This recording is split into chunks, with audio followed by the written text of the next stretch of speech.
That's one intense counselor. Gary Stills has a motor that just doesn't stop, and he's going to be antsy on the sideline all night. Brian Kopka will kick it away. The Terrapins to boot it away. West Virginia won the toss, elected to receive, and Nate Terry will go to one knee. West Virginia will start it at their 20-yard line. It's a West Virginia offense that did move the football at times against the #1 team in the country 2 weeks ago, Ohio State. Zaraway is the big guy, but Mark Bulger is an unsung hero. Very consistent, does not make a lot of mistakes. These are the two secrets. David Saunders and Sean Foreman. What a great combination. Foreman last year, first-team Big East pick. And Eric DeGrow in the middle of a good offensive line. He was a second-team All-Big East pick last year. A look at Bulger out of Pittsburgh, Pennsylvania. This is his second full season as a starter. And guess who's got the football? And guess who's got a big gain? Amos Zaraway, 16 yards and a first down. Defensively last year it was a real struggle for Maryland. They were dead last in the ACC. Up front, Delbert Cowsett has the most experience, 22 games under his belt, though he is a junior. Great linebackers. This is the strength of Maryland. Eric Barton led the ACC in solo tackles last year. A secondary that had just 11 picks last year, though Lindy Washington has 2 this year. 1 he has taken back for a touchdown. Anthony Green in motion on 1st and 10. Zaraway across the 40 to the 41. Nothing fancy about what West Virginia wants to do. They want Zaraway to touch the ball about 33 times this night. That's about what he needs. He starts getting going once he gets over 20-25 carries. Against Ohio State, Rich, only 20 carries. And they felt that they didn't run the ball enough with him. And that's not good news for Maryland. The man in the middle, Kendall Ogle, the senior out of Hillside, New Jersey. Ogle combines with Eric Barton to make up one of the best pair of linebackers in the ACC. And that's absolutely right, because those two inside linebackers run about as well as any pair in the country. Another look. Well, let's look to the right of the screen. There's Ogle, 32, inside in that pileup. And he winds up on the bottom of the pile. It's hard to tell what happened to him, but anytime you're in a pileup like that, there's a danger of people falling on you and you're getting your limbs twisted around. There's a look at Eric Barton, the senior. 20 tackles so far this season. Out of Alexandria, Virginia. 2nd down and 5. Zaraway. And Amos Zaraway close to another first down, a gain of 5. Rich, top of the show, you talked about Zaraway's vision. Well, you saw it on that play. And when he makes moves, cutbacks, it's because he sees things so well. Here he comes. Now he sees the crease, and he sees back outside where he can make up 4 more yards. That kind of vision makes all the difference in great running backs. Simple toss out there to him. Let him find the crease and let him get inside of it. And Zaraway does that very well. Excellent vision. Zaraway is listed at 5'10". He's more like 5'7", 5'8". But a first down for West Virginia. Let's just say he could play on our 5'10" and under basketball 3-on-3 team. There's a look at some of the numbers that he's run up. All-time leader in rushing yards. And remember, he is a junior. Yeah, 27 touchdowns. Now, those 27 touchdowns, keep in mind, this is only his 24th game as a collegiate. 27 touchdowns in 24 games, and he's got a ways to go in this ball game.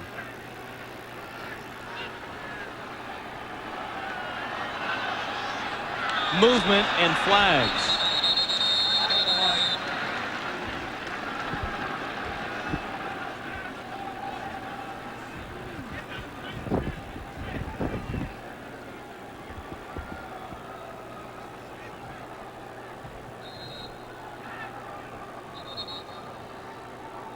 And the officials want to confer.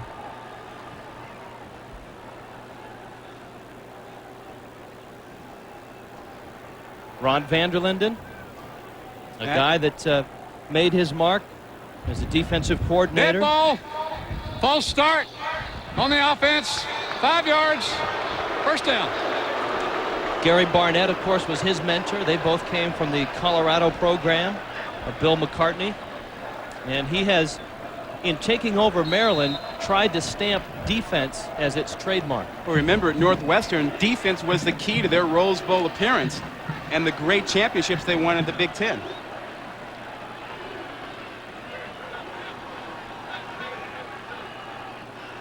Some two-back look with Anthony Green in front of Zaraway.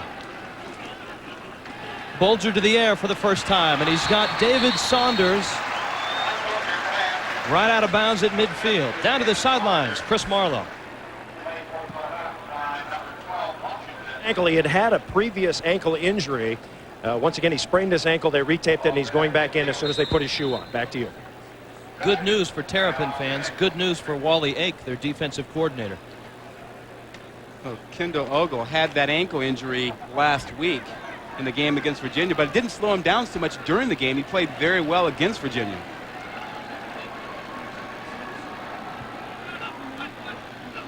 On second down, Zaraway through the hole, and you see the work of Eric Barton, the senior linebacker. Makes the initial hit and the stop. Well, Barton really has good speed, and if you don't get a lineman on him, he's going to make a play.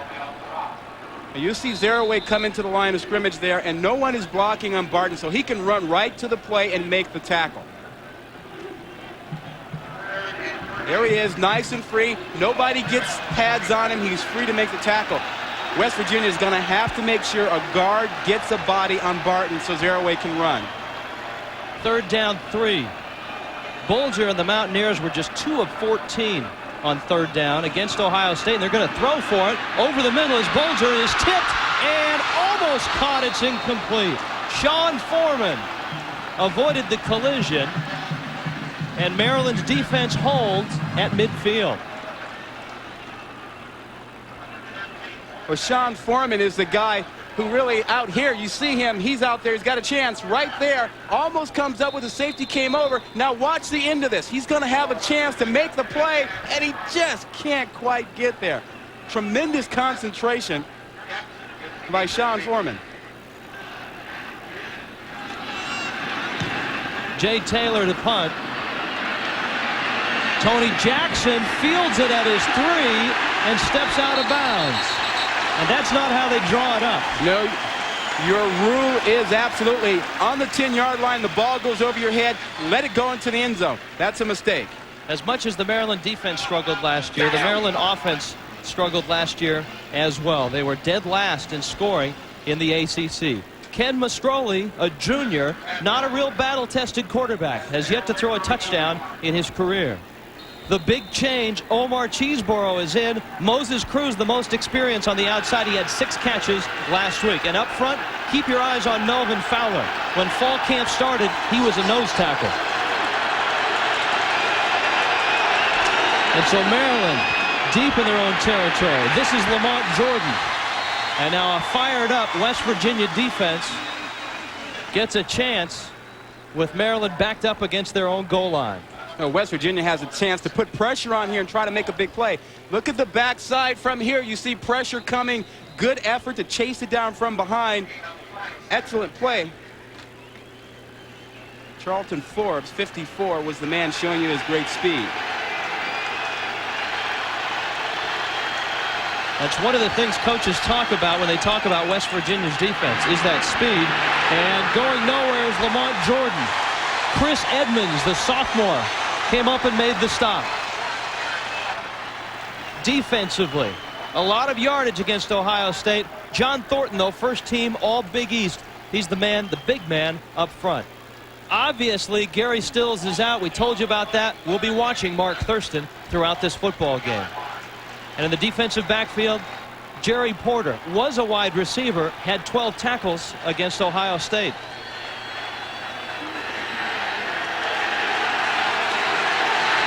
Maryland has to be careful down here. They don't want to make a big mistake, Rich.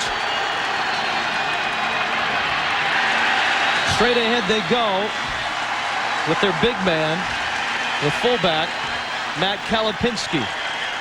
No mistake, but very little breathing room. for this punt.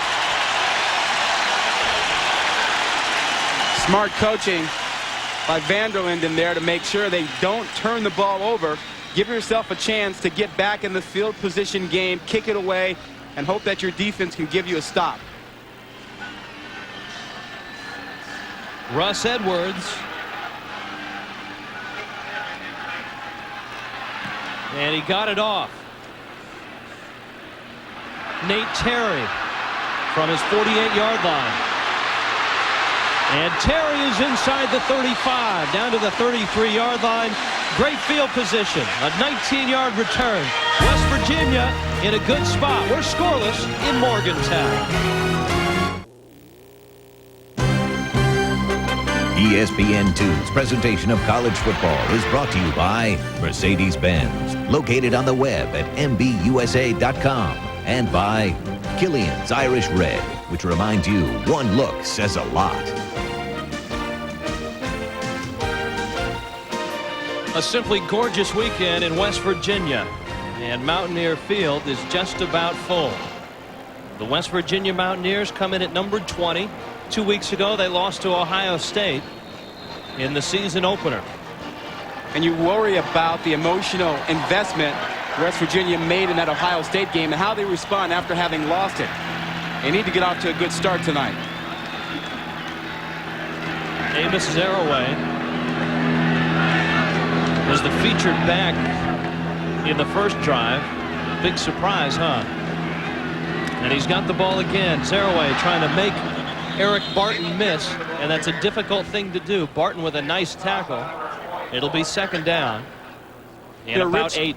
That last drive, you saw Zaraway really run the ball very well and pick up a lot of yardage. Well, now look what they're doing here. Now you see safeties moving up closer. They've got more guys close to the line of scrimmage to give them 8 in the box so that they can try and take away Zaraway from running the football and force Bulger to throw the ball. A 2 tight end look now for West Virginia on 2nd and 9. Zaraway caught at the 30.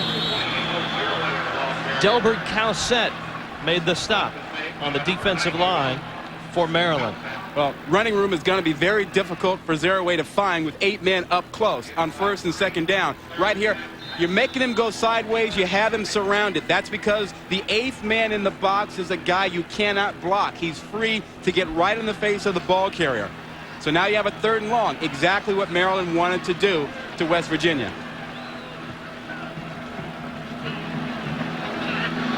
Third down and 7. Shotgun. Bulger. Flushed out. Lost the football. Maryland's got it. Flags are down.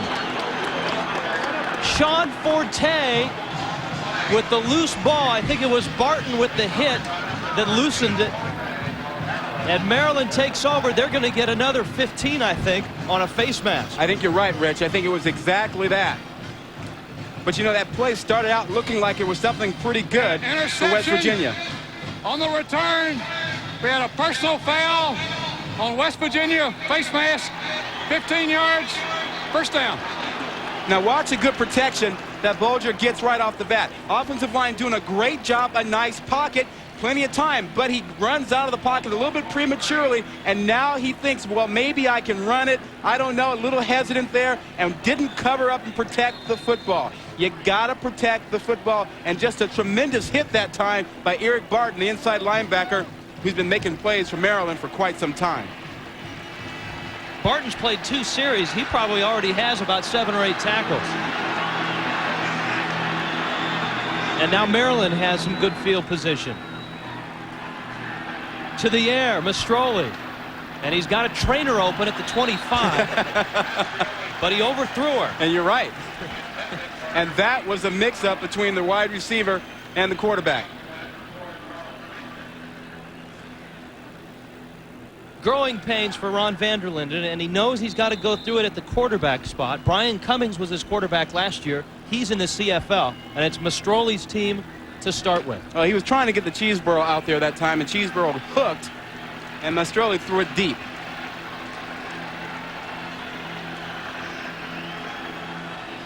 Second and 10. Option Mastroli took a big hit. Barrett Green knocked him for a loop. As we head back to the studios, and Mike Adamley. Mike? Well, Rich and Rod, an upset brewing in Charlottesville. Number 10, Virginia against Clemson. Clemson Tiger quarterback Brandon Streeter, 54 yards to Brian Wolford, gives the Tigers an 18-17 lead. They have never lost on September 19th, which is today's date, guys. Thanks, Mike. And just watch this big hit. You always want the quarterback to keep the ball if you don't think he's a great runner, because you can do that to him. Man, Green lined him up and really rocked him. Barrett Green, they're counting on Green to have a big game in the absence of Gary Stills. Mastroli on 3rd down, and whistle stop the play.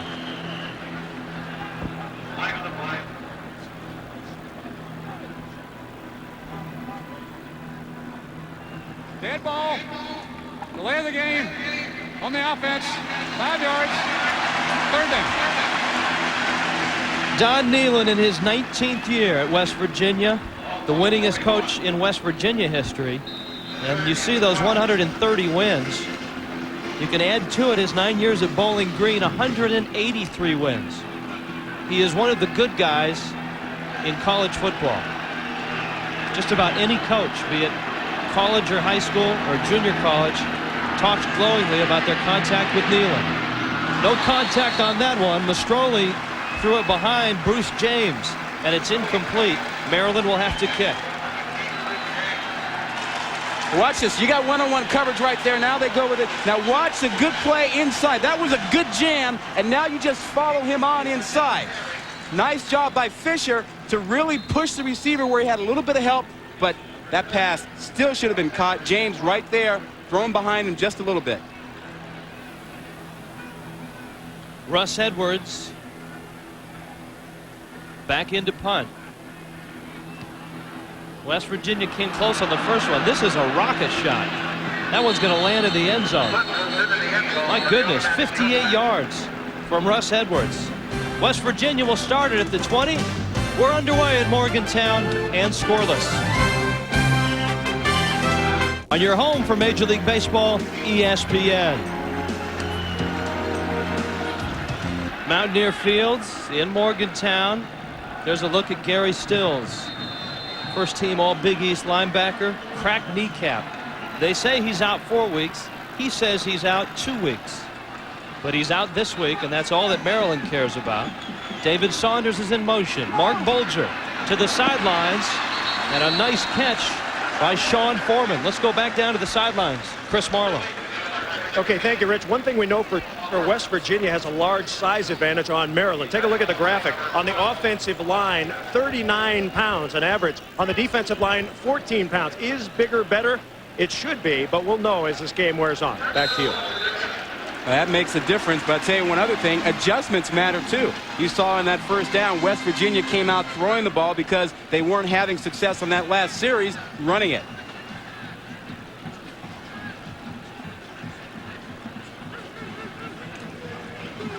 David Saunders in motion, and he's got the lateral, and he's got some yardage as he tiptoes out of bounds at about the 39-yard line. Well, the cat and mouse game continues. West Virginia is trying to loosen up the Maryland defense. They want to get the 8 men out of the line of scrimmage area so that they'll give Zereoué some room to run the football. You can see Kendall Ogle is back in the football game. He was out with that ankle, and so he's back in now. And they need him back in there.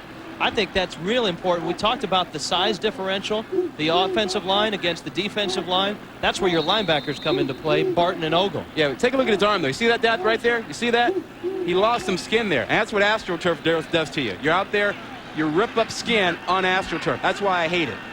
Wait a minute. The West Virginia media guy touted this brand new AstroTurf field as a much more, I guess, comfortable AstroTurf field. Loose ball, Zereoué lost it. And Maryland has forced their second turnover. And immediately, Rich, you think back. 2-week layoff, 1 game in 6 weeks of practice. You wonder, because West Virginia is not that sharp, their second turnover, has the layoff hurt them? All right, now 2 turnovers, both times carrying the football. Bulger earlier, and now Zereoué loses this ball. It does. I can't tell who knocked it out, but it looked like it really might have come out by Rashid Simmons. Yep, right there. Simmons with the left arm knocked it out of there. Paul Jackson, I believe, on the recovery. And now Maryland will try to move the football. Going nowhere quick is Lamont Jordan, but not us. Quickly we go to the studios. Mike Adamley. All right, Rich and Rod in Columbus, number 1 Ohio State against number 19 Missouri. The pitch to Derek Combs from Joe Germain. He goes in from 9 yards out to give the Buckeyes a 35-14 lead. How deep is Ohio State? Combs, the third-string tailback. And at Wrigley Field today, Sammy Sosa went 0 for 4 as the Cubs lost to the Reds 7-2. Amos Zeroué right now on the sidelines. He fumbled on that last carry. 10 yards. Spot of the foul. Repeat first down. There's the man that forced the fumble. Up front, Rashid Simmons. And we saw him before the ball game, and he was certainly inspired and ready to play, focused. You like to see that in your players, and you had a sense or feeling he would have an impact on this ball game just looking at him in the warm-ups. West Virginia has moved the football. Maryland has not, and a holding call brings up first down and 20. Jordan, he swallowed up at the 35-yard line. Pick a number. Kevin Landolt. Yeah, how about the entire defensive line? They have some players up front. John Thornton, 96, Charlton Forbes, 54. Watch how they just dominate. Right now, Forbes, 54, is in the backfield. And when you have the line of scrimmage reestablished by the nose tackle that quickly, you're not going to make yardage. Here's John Thornton. Big man out of Philadelphia. Second and 23. Mastroli in trouble. Across the 40 to the 44-yard line. He'll gain about 7. Barrett Green made the stop. Charlton Forbes was in on the pursuit. Rich, inside, John Thornton's a big guy, 300 pounds. They play him at nose tackle, sometimes tackle. Look at the double team that they put on him right now to keep him out of the backfield. And he has a tough time dealing with that. He was hoping he would get single blocking throughout the evening. Not on that play, but he forces you to occupy him with 2 people. I'll tell you what, he can hope all he wants, Rod, but he's not going to get single blocking much all year. He said earlier this week, you can judge what kind of game he's having by what kind of game the guys around him are having. Right. If guys around him are having big days, then he's doing his job because he's getting double teamed and occupying blockers. Mastroli on third down. Has his man, Omar Cheeseborough, but he's short of the first down. And Cheeseborough is getting a lot of playing time because Jermaine Arrington, the starting flanker, is out with an ankle injury. But Maryland plays a number of receivers, so they should have enough depth to overcome Arrington's loss.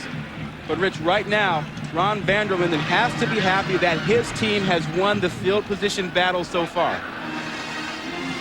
Russ Edwards, who rooted that 58-yarder, longest Maryland punt in 2 years, his last time out. They're hoping he hits it about 45 yards this time.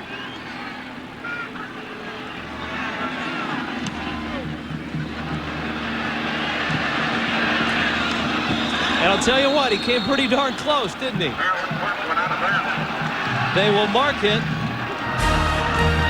at the 8-yard line. That's where West Virginia will take over.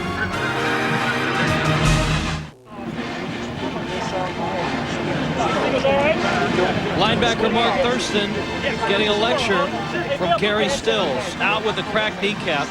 Stills, they say, is the most intense linebacker they've had here at West Virginia in a long time. And that's better than what a coach can do for you. Having a senior talk to a redshirt freshman and tell him what's up. He says, hey, this is the way you get it done, buddy. West Virginia, a legacy of great linebackers, and Stills is one they feel will be a guy that will go highly in the draft. This is Bolger to the sideline. Sean Foreman, who is as strong a wide receiver as you'll find, makes the catch. carries a couple of Terrapins out of bounds with him. That's a great pair, Sean Foreman, David Saunders. Don Nealon is a guy that can depend on the two guys on the outside. Foreman had a great year last year. Well, he's down here. Take a look at him. He is a big receiver going against a smaller defensive back. And once he gets the ball, now the defensive back has to think, oh, I got to come and drive on him. I got to figure out how to tackle this big man who's 205 pounds. Now watch the move that he makes and the power. 205 pounds on 6 foot 2 inches. And he's a strong man. And he got another 5 yards after making the catch. Timeout on the field. The football sitting just short of the 29-yard line. There's a look at Foreman. You know, he last year broke David Saunders' receiving record. Saunders had 76 catches in 96. You can see. And then Foreman, after Saunders injured his knee and was out the entire 97 season, all he did was do him one better. And guess what? This year, they're both healthy, and they're both in the lineup at the same time. And I tell you one thing about Foreman. I have never seen a receiver with hands that big. And Saunders is a big receiver, but Foreman's hands are like the size of cat paws.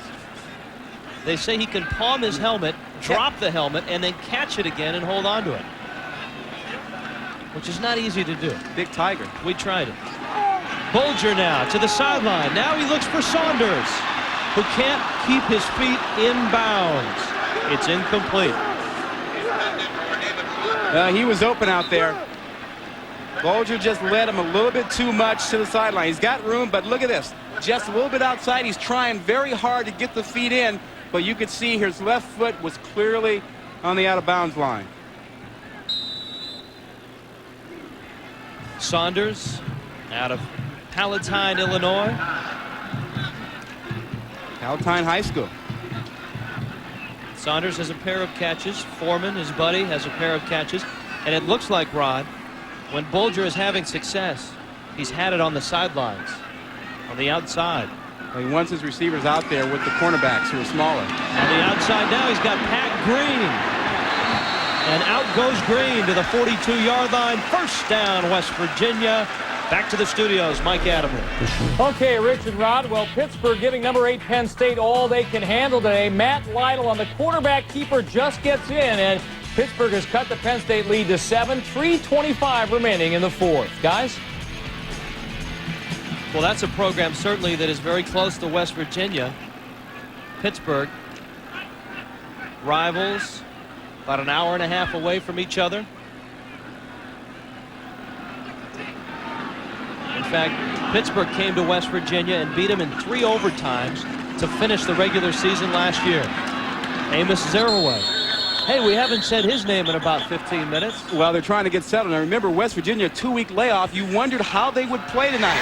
Well, they've had some problems early on. The story, turnovers. Bulger with a fumble in the first quarter. And then Zeraway, a fumble in the first quarter. Those 2 turnovers stop scoring drives, and it makes you wonder just a little bit about the layoff. 5 yards. Repeat, first down. A 5-yard offsides. It'll bring up first down and 5. And Rich, you know, 2 weeks ago, West Virginia played Ohio State. And then they went back to work and practice. And then before that, before they played Ohio State, they practiced for 3.5, 4 weeks. So while most other teams have played 2, 3, 4 games, this is just their second game. And they've had, what, 6, 7 weeks of practice for just that one game. Bulger last year versus Maryland. That's the line that is very consistent. He usually throws for about 200 yards. High completion percentage, not many picks, and a great tumbling catch. Corey Ivy. Cliff Crosby on the coverage. 27-yard pickup. He's the 4th wide receiver to catch a ball already for West Virginia. And a smart choice by Bulger. I mean, he had his choice of receivers. He knew where the weakness in the coverage would be and threaded it. 4 receivers flying down the field, and they spread them out. They spread it out the coverage, and he went and found his man, Corey Ivy, right there. Ivy out of Boca Raton took a pretty good hit. He had 5 catches against Ohio State 2 weeks ago. On a quick toss at Zeraway. And down goes Amos at the 19-yard line. Caught by Kendall Ogle. Now you see the trend. Remember on first down they were running the ball and they weren't getting anything. So now they're throwing it on first down, but they still want Zeraway to touch the ball. So just throw it to him. That's just as good as a run. And that man right there, Ogle, is running all over the field trying to chase down Zeraway. You got a New Jersey kid trying to chase down a kid from Long Island. That's where Zeraway's from, Long Island. Ogle from New Jersey. Maryland showing blitz. Here they come, and they swallow him up at the 20-yard line. Delbert Cowsett. Now, Rich, remember, they're backing up. They're coming back with the 8 guys up front. You see them really trying to come after. Anthony Green is the fullback who's trying to block, who's carrying the ball right there. The offensive line gets overwhelmed with too many Maryland defenders up front. Eric Barton, 44, was showing blitz on that last play, and you'll see more of that on 2nd and 4 as well. Motion man is Saunders. And he'll get it. For the 15, Saunders, out of bounds he goes. Paul Jackson, I wanted to say rode him out of bounds, but actually the roles were reversed. I'll tell you one thing. Corey Ivy, though, got a great block on that play. On that screen play, Corey Ivy, number 8, just lit up a Maryland defender who was coming across. And you can't run a good screen play without getting good blocks by your wide receivers.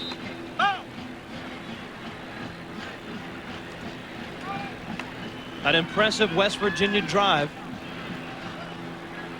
Watch the top of the screen, you'll see the block right there. That's a decleater. Knocking a guy off his cleats. Lindy Washington, the man without cleats for Maryland. On a quick toss, the tight end, Anthony Becht. Paul Jackson made the stop. First ball that Becht has caught today. 2nd down. This is really a dangerous area for Maryland as well, because remember, they have a size disadvantage not only in the trenches but on the corners. Look for the big receivers to try and get some room out on fade routes down here, because they're about 6'2", and the defensive backs are only about 5'8", 5'9". 2nd down and 9. They run right at Barton and Zeraway inside the 10. That's as far as he'll get. 3rd down. I like Barton. I mean, he not only has speed, but I mean, he steps up and he takes on blockers and he finishes tackles. You saw Chris Marlowe talk about the size differential. The defensive line of Maryland much smaller than West Virginia's offensive line. Thus far, the linebackers, Barton and Ogle, have made up for that size differential. The defensive line doing a good job of keeping the offensive linemen off of Barton and Ogle. Final play of this quarter. Little bootleg. Bulger's throw. Got him. Touchdown. Corey Ivy. Mountaineers are on the board first.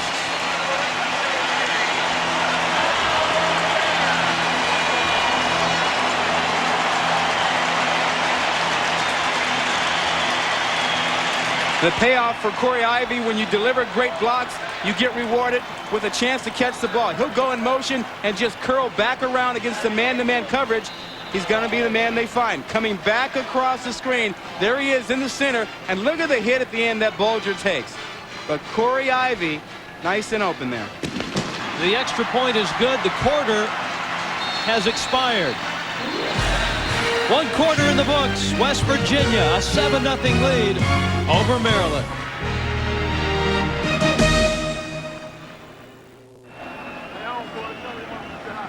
Corey Ivy Red man, what's up? finishing the drive. An impressive one. 92 yards on 10 plays, and West Virginia on the board first.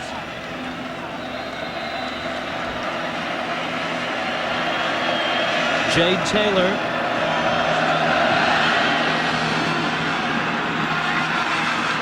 Jason Hatala. And Hatala is out to the 23-yard line. Hey, Rich, on that touchdown play, there was confusion in the Maryland secondary. There is Corey Ivy. Here is Saunders on the motion. It's going to confuse the Maryland secondary. Ivy, top of the screen, inside the slot. Watch him come through. Now, nobody knows who to take because of what's happened. Look here. He's going to let Corey go. Lets him go, and no one is there to pick him up. Confusion in the Maryland secondary. That's a blown coverage. That's a touchdown pass. Maryland has been unable to move the football throughout this football game, but look at this. Matt Kalapinski rumbling out to the 44-yard line. The big fullback had a 53-yard run against Virginia. Rattles one off close to midfield. Let's head back to the studios and Mike Adamler. Okay, Rich and Rod, final 27 seconds, 4th and 20 for the Pitt Panthers against Penn State. Matt Lytle looking, and the pass broken up by Ascari Adams. Penn State hangs on to win it by a count of 20-13. And it's a final in Columbus, Ohio. Number 1, Ohio State prevailed today over Missouri by a count of 35-14. You know, I think our Kirk Herbstreit has something wired because he predicted, I think, a 35-13 or 38-13 victory this morning on game day. Yeah, but I'll bet he was pretty nervous at halftime. 10 plays, 92 yards. Ivy, the 9-yard catch. I think maybe the Ohio State coaches are slipping him the game plan. They used to. I don't think they do it anymore. Don Nealon got to be happy with that. Rod, you were right. He mixed things up. He went away from zero away. They threw the football 8 times on that drive.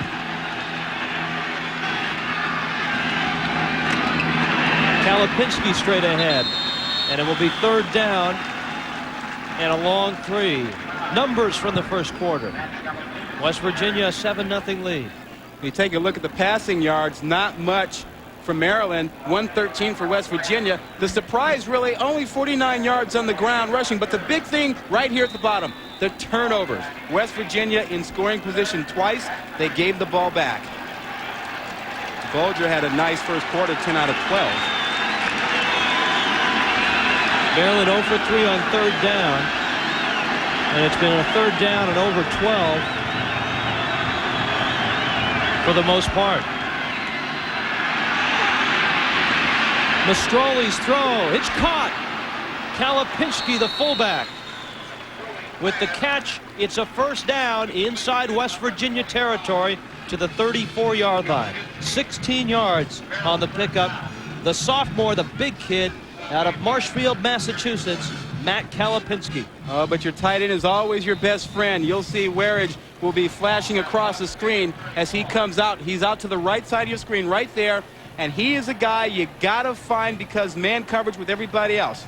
Warridge, 46, a big target from Lestry. 34-yard line of West Virginia. The little guy, Harold Wesley, is in. And Wesley is down to the 26-yard line. Nate Terry made the stop. Well, Lamont Jordan started the ball game, and he's the power running back, 215 pounds. Wesley, he's the changeup. He's the guy that's quick. If he gets into the hole and gets out of it, you may not be able to catch him. West Virginia did a nice job of bottling up Jordan in the first quarter, and now it's Wesley's turn. It's one thing Maryland did well in the loss to Virginia, run the football. There's Kalapinski to the 23-yard line. You saw Stills talking to Thurston a while back. Stills is on the sidelines watching Thurston, 48, and the rest of the linebackers as they do a pretty good job of coming off blocks, avoiding blockers to get in and make plays. Thurston, 48, is the guy who's having to play that rush in since Gary Stills is out with a fractured kneecap.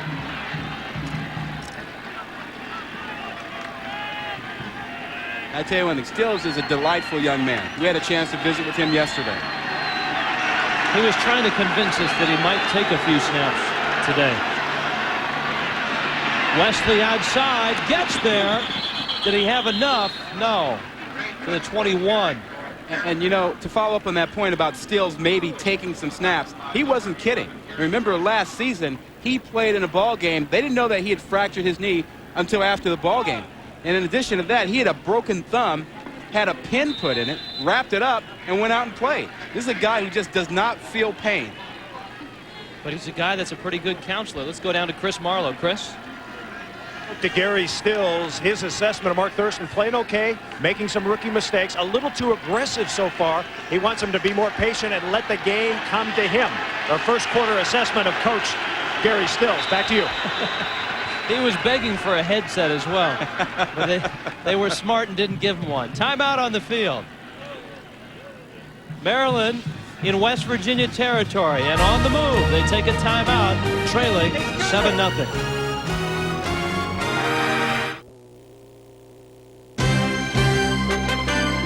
ESPN2's presentation of college football is brought to you by Infinity.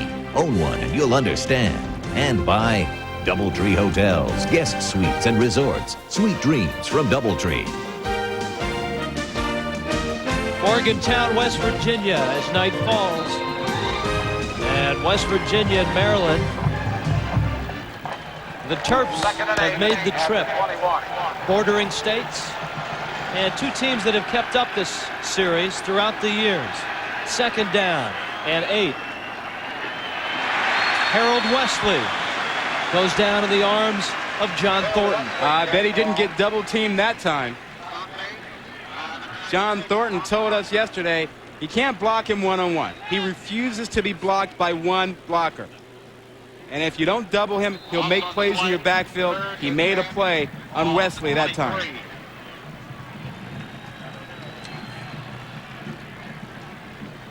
Yeah, I like Thornton. 300 pounds, athletic, quick.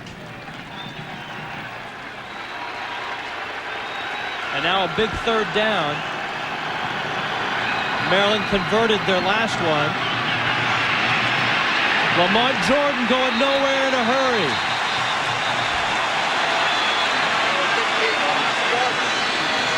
Mark Thurston.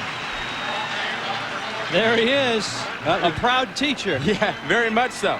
And they all did well for Coach Stills that time. Defensive line destroyed. Take control of the line of scrimmage and then have your backside pursuit. And the speed of the West Virginia defense is very impressive, led by Thurston there, who never gave up on the play. That time he was patient, as Coach Stills told him, and he let the game come to him. This will be a 44-yarder for Brian Kopka. And the kick is up and good.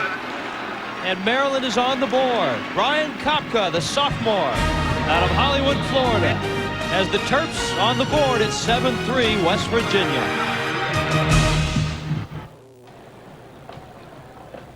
West Virginia 7, Maryland 3. There's a man that knows what it's like to be in the trenches. Reuben Carter. Great career with the Denver Broncos. Man knows what it's like to be successful and to play on winning programs, Super Bowls. I tell you, he was a player. He wreaked a lot of havoc in the NFL during his day. He's got a son that plays for the University of California, Andre Carter. And I'm sure he's going to wreak havoc before his football career is done. Apple doesn't fall too far from the tree, huh? It's a very interesting Maryland staff. Ron Vanderlinden has a lot of guys that have experience and have had success at the collegiate and the professional level. And now West Virginia, Nate Terry to the 20. Terry out to midfield and into Maryland territory. To the 49-yard line, flag down, holding West Virginia.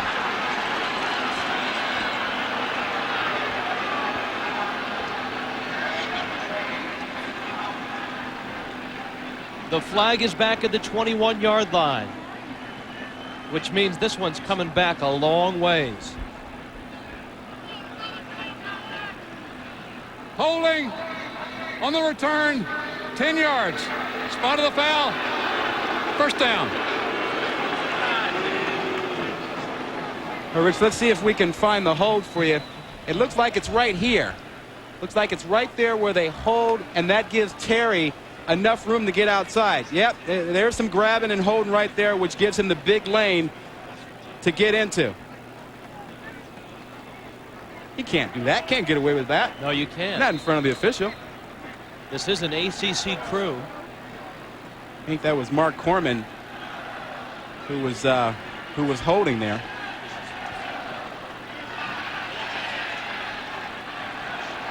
All right, now 1st and 10 for Martin Bolger and the number 20 West Virginia Mountaineers. A 7-3 lead, and Bolger's going upstairs. Lots of time. Over the middle, he's got Becht, his tight end. He'll ramble out to the 47-yard line. That's just about where the kickoff return ended from Nate Terry. Okay, great catch, but Rich, that was all about the quarterback. That was all about Bolger. Watch him look things off and take his time. Right now, nobody's open. He's looking to the left or right, and now he says, it's not here, it's not there, it's not there. I'm going to wait for it to open up in the middle, and he comes back to his tight end. He waits for him. That is patience. That is great quarterbacking. That is knowing your progression. That's smart quarterback play. And that's what they say about Mark Bolger, that he is a smart quarterback. Saunders in motion. Amos Zaraway slides down to the 42-yard line. And Zaraway sets up a 2nd down and about 5.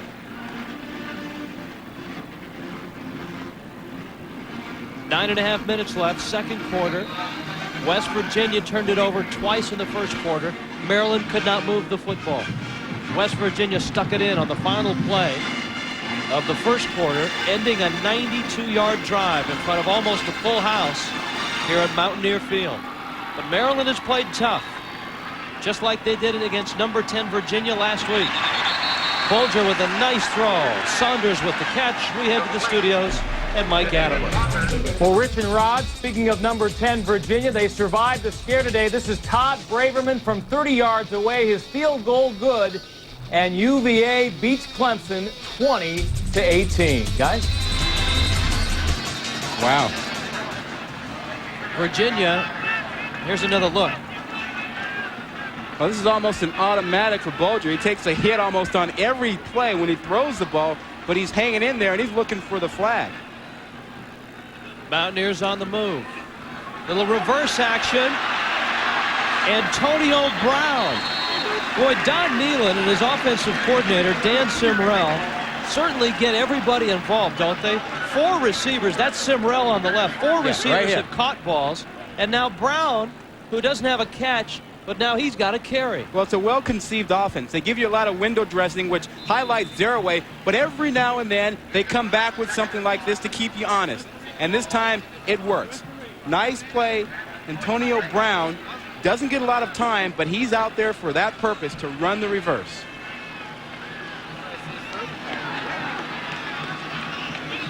Gain of 9. Zaraway to the 15-yard line. Down to the sidelines, Chris Marlowe. All right, just minutes ago, the officials confirmed apparently some knuckleheads in the crowd have been throwing golf balls onto the field. 3 separate incidents. I talked to a couple of the officials. They said they have warned the people in the crowd, obviously, but they have warned the home team. If it happens again, it's going to be a 15-yard penalty on West Virginia. Back to you. That's Courtney Mose, the referee. 15 yards is a steep price to pay. Well, I'd give him 30 for throwing golf balls out here. I agree. That's dangerous. Saunders in motion. Zaraway, 10 to the 6-yard line.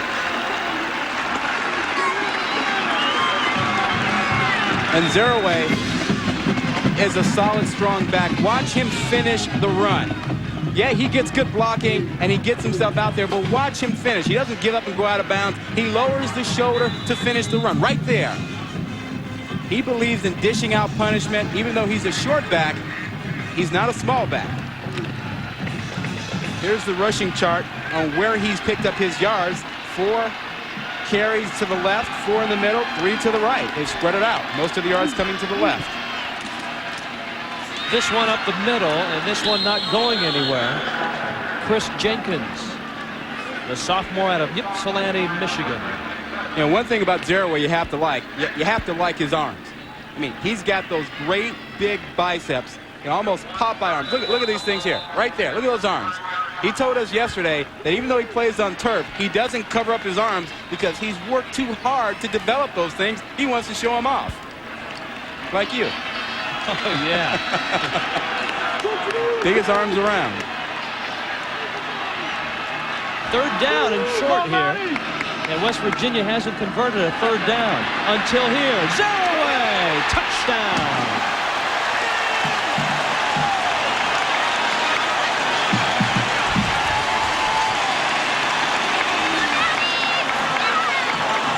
He's a special football player, Rich.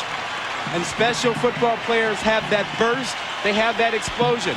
Watch how he splits the tacklers here. I believe Barton 44 is going to show up right there, and he goes right through 2 would-be tacklers. That's explosion. Special players have it.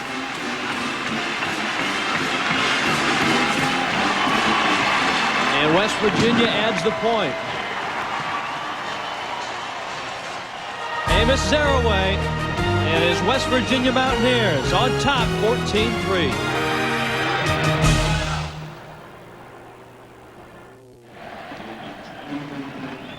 Amos Zaraway had the touchdown, but that large man, Brock Holland, had a lot to do with it. Yeah, Brock Holland's not going to get a big block in here, but it's going to be just enough on Peter Timmons, 47, to keep him out of the play. Look to the left of your screen. You'll see it right there.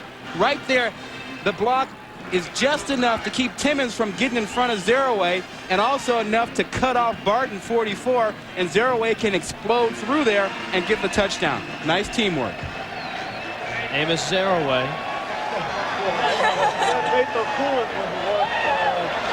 Got a little turf burn on the hand. He left some skin on the AstroTurf out there again. It's the price he pays for keeping those guns unveiled. He will not cover them up, he says. You'd show yours too. Jason Atala is deep, awaiting Jade Taylor's kick.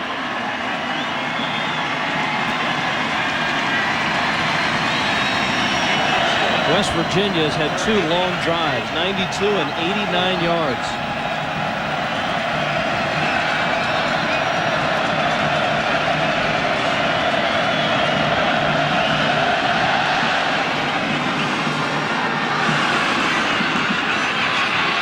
Atala, and a nice return, but a nice hit. David Carter on the special teams. Tonight, the Hokies of Virginia Tech, number 21, against the Hurricanes of Miami. Virginia Tech and Miami, it's tonight on ESPN at 8 Eastern. I think on a day like this, Rod Gilmore, you need picture in a picture. So you can watch this game, you can watch that game. Yeah. It's a busy day in college football. He don't ever take a walk head. None of the big upsets like we had last week, but Mike Adamle at halftime will bring you up to date.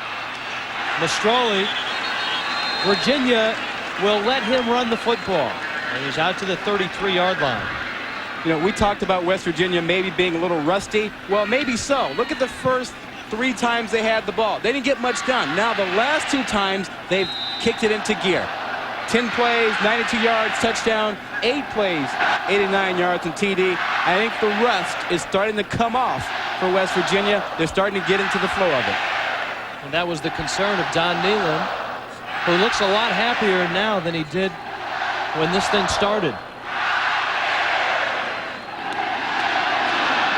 Mastroli in trouble, throws it away.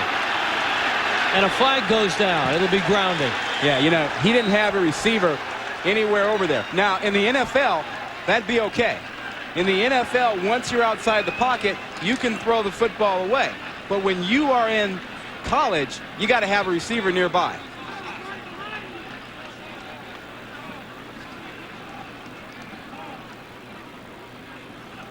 We have offsetting fouls, offsides on the defense, intentionally grounding the ball on the offense, penalties offset, replay, second down. There's a guy that knows a thing or two about quarterbacking. Mike Gundy had a great career at Oklahoma State. He's on this Ron Vanderlinden staff. The penalty's offset. Now, remember we talked about the NFL. Once you're outside the tackle box in the NFL, you can throw it away and there's no penalty. But here, college, once again, no receiver around. If you got one around, then you're safe. They didn't have it that time. The yardage, pretty impressive. Maryland has just a field goal to show with his first half of work. And Lamont Jordan, the intended receiver for Ken Mastroli. Well, Maryland has a real problem because the West Virginia corners are doing a great job on their receivers. And they're locking them up almost man-to-man every time, just taking them away. Terry and Fisher, number 4, are the guys out there basically saying, forget about your receivers today. You got to go somewhere else because you can't throw the ball. And that makes it easier to play defense for the other 9 guys. Third down, 7. I think this is a big third down for Maryland in a sense. If they give the football back to West Virginia with the momentum, there's a chance to score again before the half. And down goes Mastroli. John Thornton,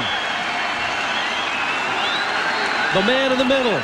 It's all starting to come together for West Virginia now.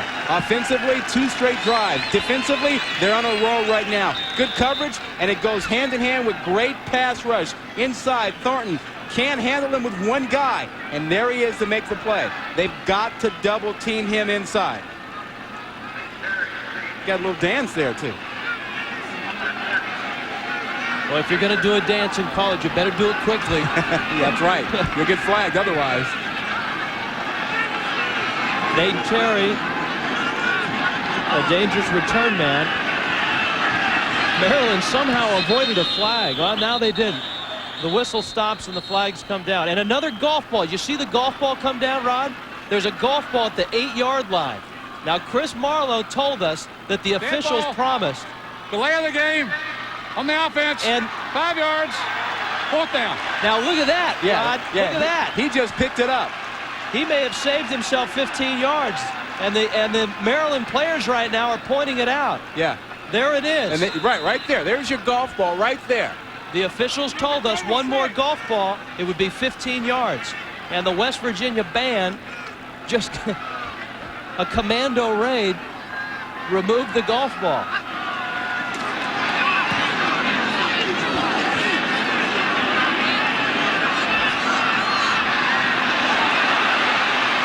Terry at the 38 to the 47-yard line. There's a history of great defense for West Virginia. Back in 1996, they delivered big hits. And against Maryland, they put a lot of pressure on the quarterbacks. And at the end of it, Mastroli was one of those guys who took some of the punishment. And that defense finished #1 in the country in total yards allowed. And you see that they've dropped off since then. In 97, not as good. But back in 96, they had arguably the best defense in college football. There's a Maryland player down right now. Rod Littles, we're being told. And he is up. Let's go back to that golf ball, though, Rod. That's and it bothers me. There's no play. I mean, there's no golf balls in football. Why do you even bring golf balls to a football stadium unless you're planning on throwing them when you're not supposed to?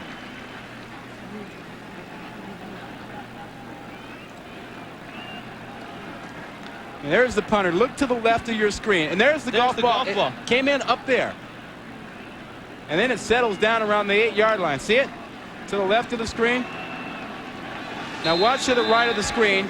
There's your golf ball right there, bouncing up and down, and it's going to land around the 8-yard line. That should be another penalty.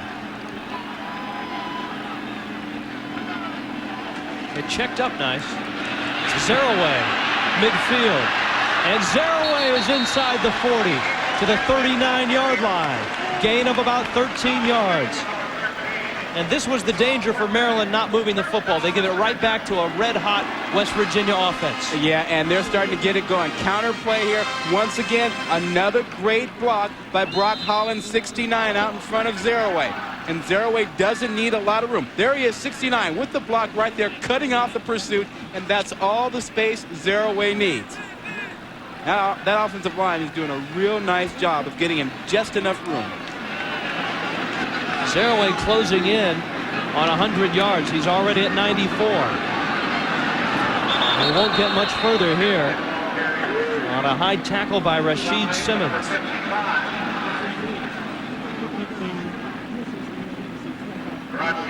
It'll bring up second down. You know, Zeraway reminds me a little bit of Emmitt Smith, Dallas Cowboy running back. He's built very much like him, has that power, that strength, very strong legs, and that acceleration.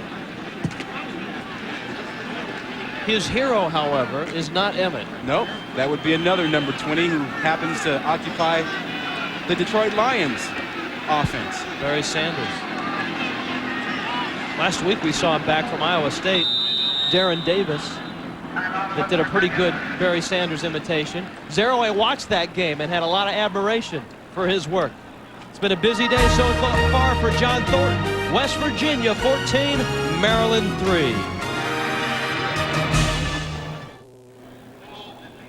Don Nehlen was concerned how quickly his offense would get in gear tonight.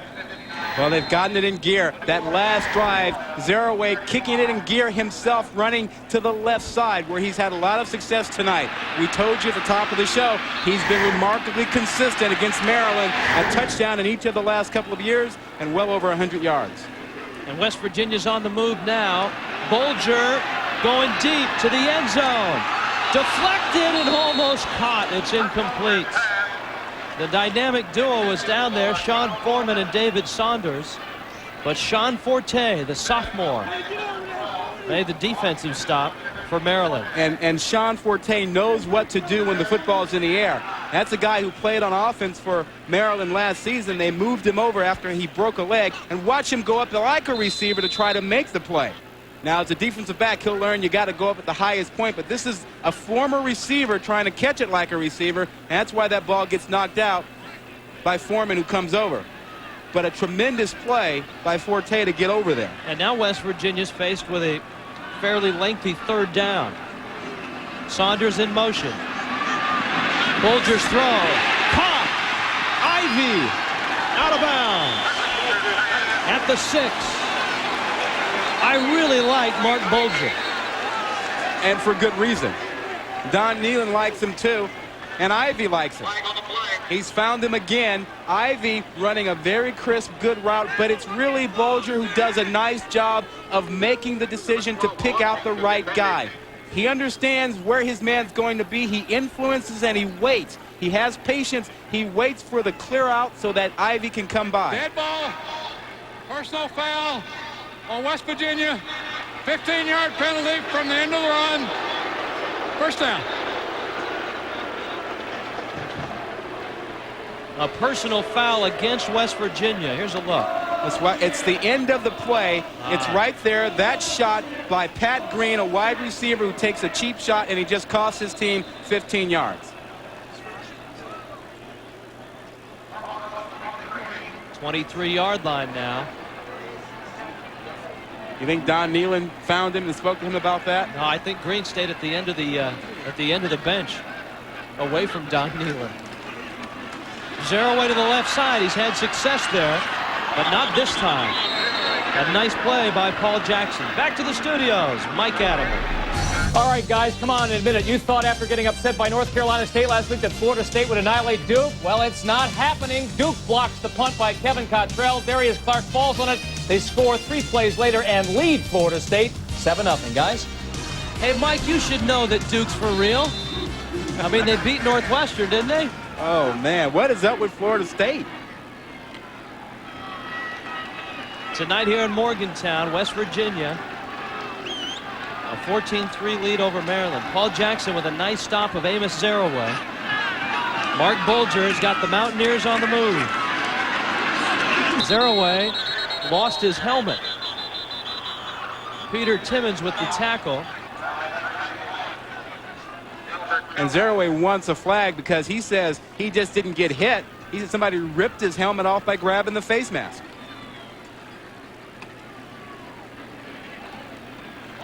sides on the defense. 5 yards. Previous back. Repeat second down. Let's see if we can see if somebody actually does rip his helmet off. And it's right there when it comes off. I don't think that was intentional. But Zeraway's getting a heck of a workout here in the first half.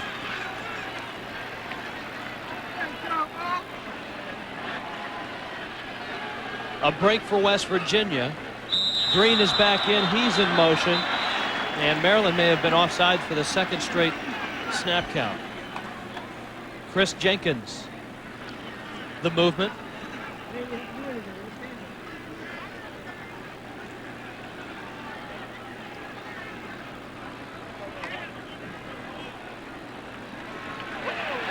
Offside on the defense. 5 yards.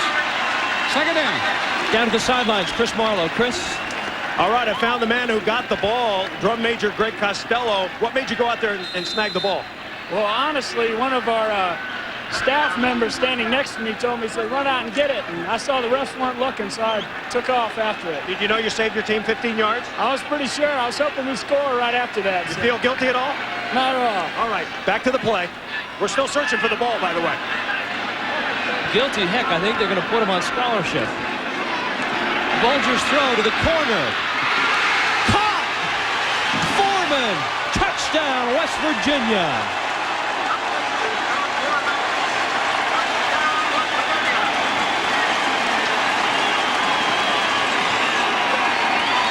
Was that something special or what? Sean Foreman is locked up right there in man-to-man coverage. Good job by Washington. He's right there. But now watch this. Now you got good coverage. Watch how he accelerates up for the ball and will make the play. Extra point is up and good. And West Virginia, for the third time, in the end zone.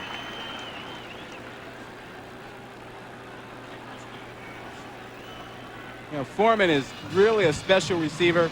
He was one in high school when he faced Dre Bly, North Carolina's fine cornerback, and went for over 200 yards in the first half against him.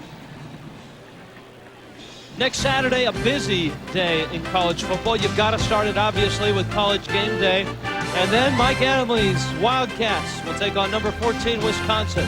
The Pitt Panthers, who had a good day today, though they lost to Penn State, against Virginia Tech, number 21, Virginia Tech. That's on ESPN2. The day continues. Number 22, Alabama and Arkansas. That's on the Deuce. And then Georgia Tech. And you just talked about Dre Bly and North Carolina. That's at 7:30 Eastern. Next Saturday, another college football Saturday on ESPN and ESPN2. They're a happy bunch in Morgantown.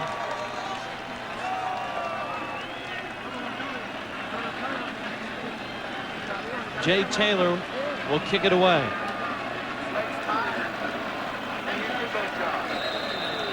Patala deep.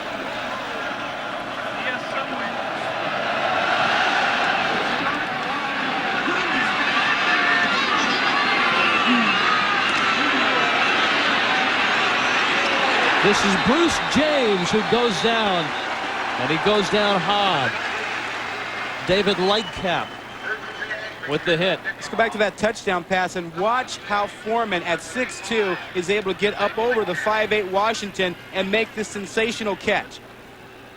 That's just a beautiful catch, a nice fade route. We told you about that matchup and the size differential, and it played right there. That's great adjustment, like a center fielder in baseball, adjusting to the ball and then getting up and making the catch. Now Maryland backed up on the field, backed up on the scoreboard. Harold Wesley over the left side. Maryland's defense is not a bad defense, but they've been on the field almost the entire first half. That's exactly right. I mean, the offense hasn't had enough touches. The defense has been out there on those long drives that West Virginia has taken in to give them the 21 points. So Maryland has to be feeling a little bit outmanned right now. They can't stop West Virginia defensively, and they can't get any points because their receivers are shut down. They can't really get any big plays down the field. Even the band has beat him to the ball. Exactly. 21-3. Second down. Mastroli. Down he goes. Big John. John Thornton. His second sack of the ball game. Well, John Thornton is known for talking a lot, but he backs it up. You can walk the walk, you can talk it. And watch him. He's double teamed. He beats the double team. He splits it, and now he makes the play. And you can dance a little bit if you do it how quickly, Rich? Real quickly. Yeah, he does it real quickly. Well, that's pretty quick.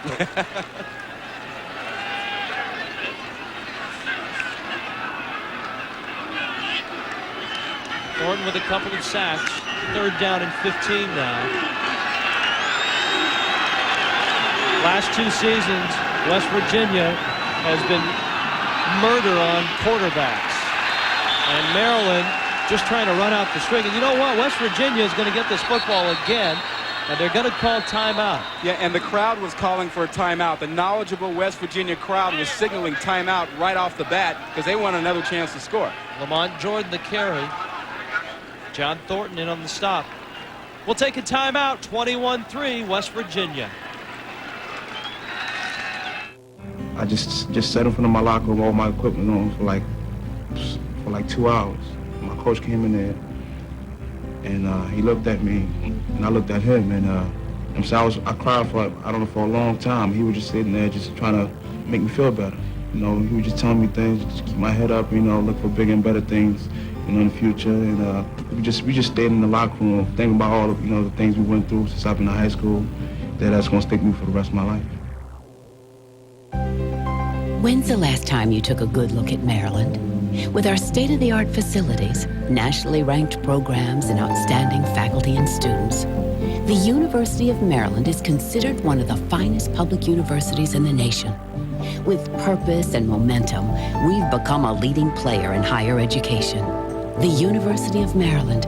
Come see our progress. Because if you haven't seen us lately, you really haven't seen us at all.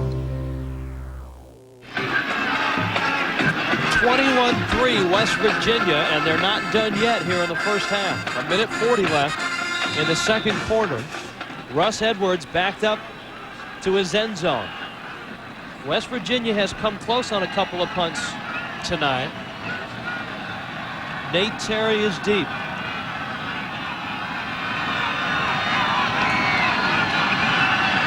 And here come the Mountaineers. They block it. It's loose. It's picked up. Touchdown, West Virginia. David Carter.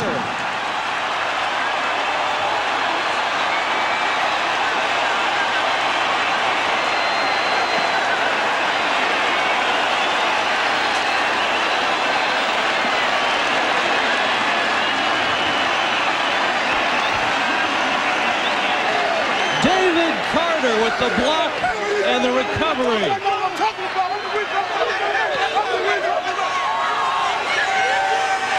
He came through there just untouched.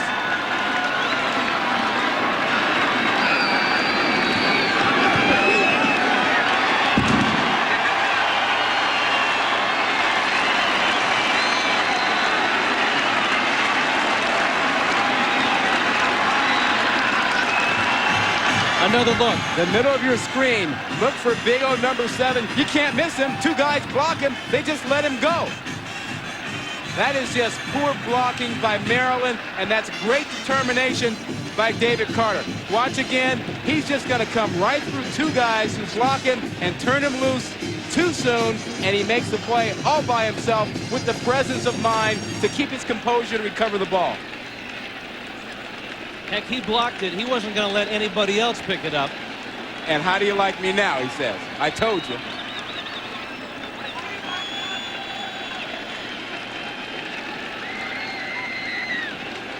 And Maryland right now stunned.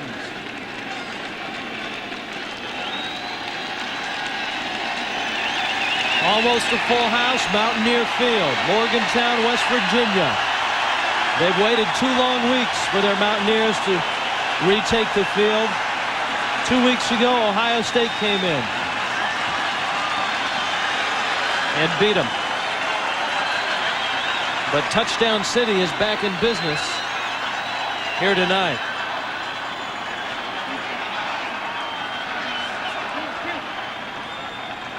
And Carter's right back on special teams. And he's excited to be out there. Why not? He figures he's got another shot to make something happen again, something special.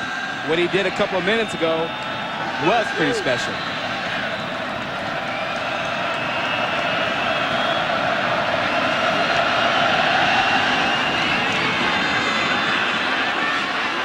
That'll land out of bounds. Maryland will have the football with 1.5 minutes left. Down big in this one.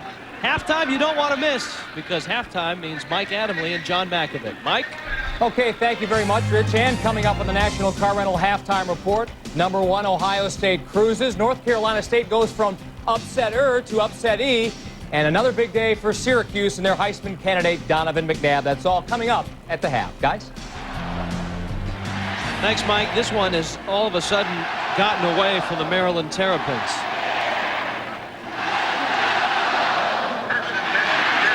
The first block punt for a touchdown since 1984.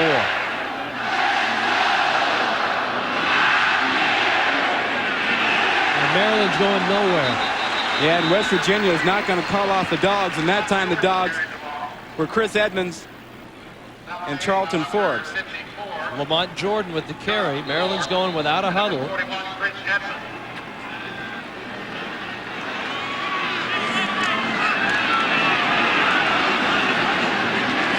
Incomplete on the throw. And it will bring up second down. Mastroli was really taking some shots that time. West Virginia is just teeing off on him right now. And they know that he's got to throw the ball, and they're coming in taking their shot. I think Thornton is the guy who gets in here this time. There he is. Yep, big 300-pounder, number 96, John Thornton, with a big crushing hit on Mastroli again. This is when playing defense is fun. I mean, you know they're going to throw the ball. You know you got a chance to get after the quarterback. It's just a lot of fun right now. Maryland 1 of 7 on third down, and they've averaged third down and 9. And this one is incomplete. And keep in mind, West Virginia has another timeout left and 1:04 on the clock. They're going to get this football again. Mastroli took a pretty good pop. Well, how good a night is Thornton having? I mean, a token double team, and he told you cannot block me with one guy. And Maryland doesn't believe him, and you saw it again on that play. He's getting into the backfield whenever they single block him.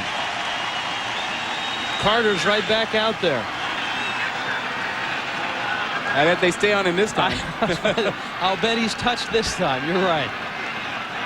Russ Edwards back at his 20.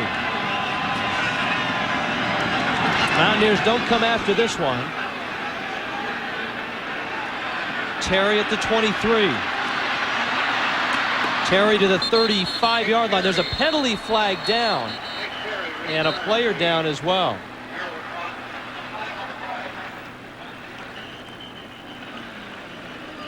And Terry looks like he landed on the football. There's a look at Carter.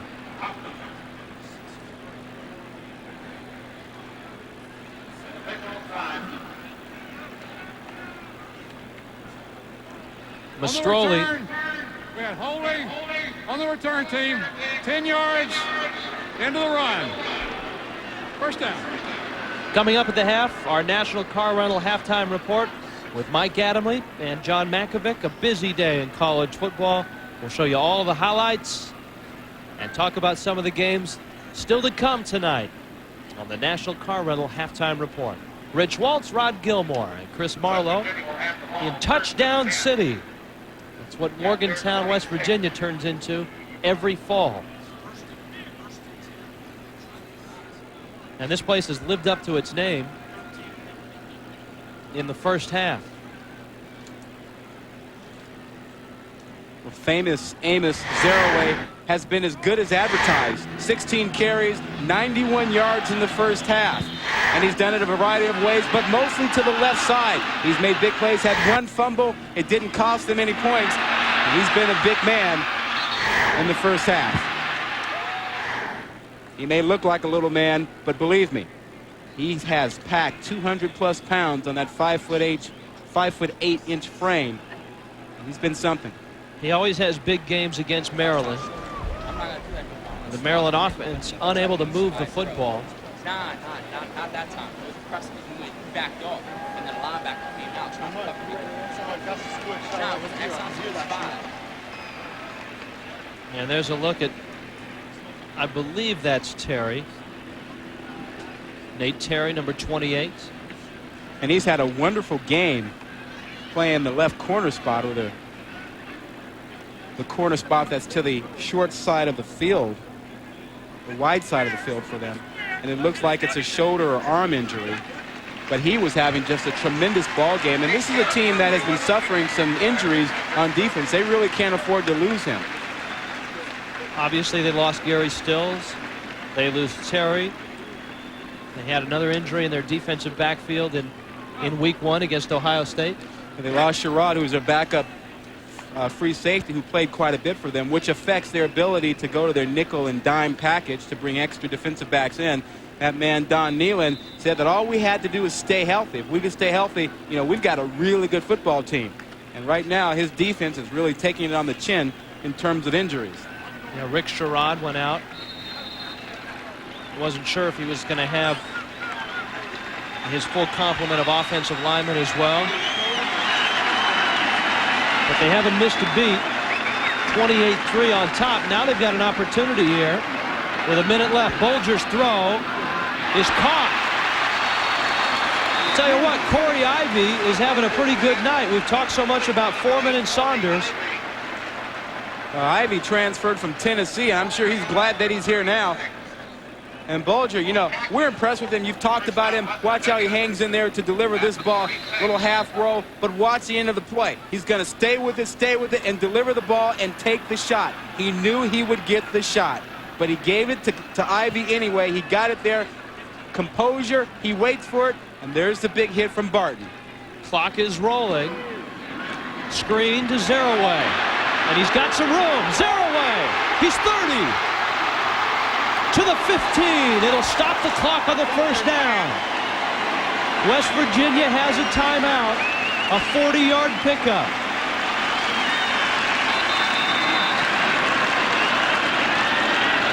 Just a screen pass to Zaraway to let him touch the ball, but there's a flag down. Holding West Virginia. Yeah, and you know, and I think it was Eric DeGrow who's out front who's blocking for him.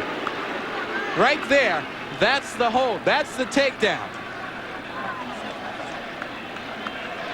That's the one that they brought back, and it affected the play. It's Eric DeGrow, 67, who was out front, and watch him right there. He's just going to wrap him up. That's the takedown. That's wrestling.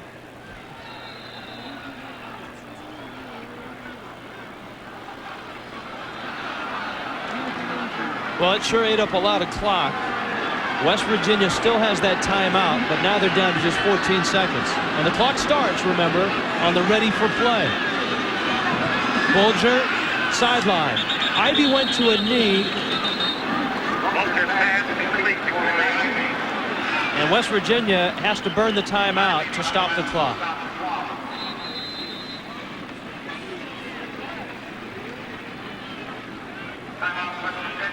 Down to the sidelines, Chris Marlowe. Chris? Okay, Nate Terry has a badly damaged shoulder. They took him right into the locker room. They're going to reevaluate, take pictures, and we'll know more at the start of the second half. But he's out for now. Back to you. Thanks, Chris. The Maryland sideline not real happy, Rod, because the clock was stopped on the completion. And it was not a first down. And it allowed West Virginia time to find the official. Mark Bulger sought out the referee, called the timeout once the clock had been stopped for a good 5 or 6 seconds. Yeah, and that's a very good point. You know the rule there.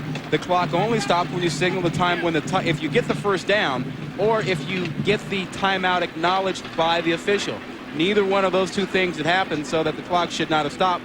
Ron Vanderlinden is not happy about that at all. We had a whiskey bottle thrown on the field. It'd be 15 yards this way. Are you kidding me?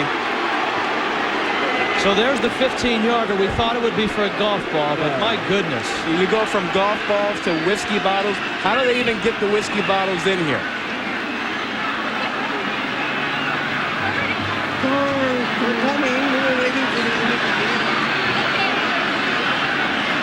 You know, we've been here a couple of days, and we've had a wonderful time. The West Virginia people have been absolutely fantastic, just wonderful. And to see the fans do this kind of stuff when they don't need to is absolutely ridiculous.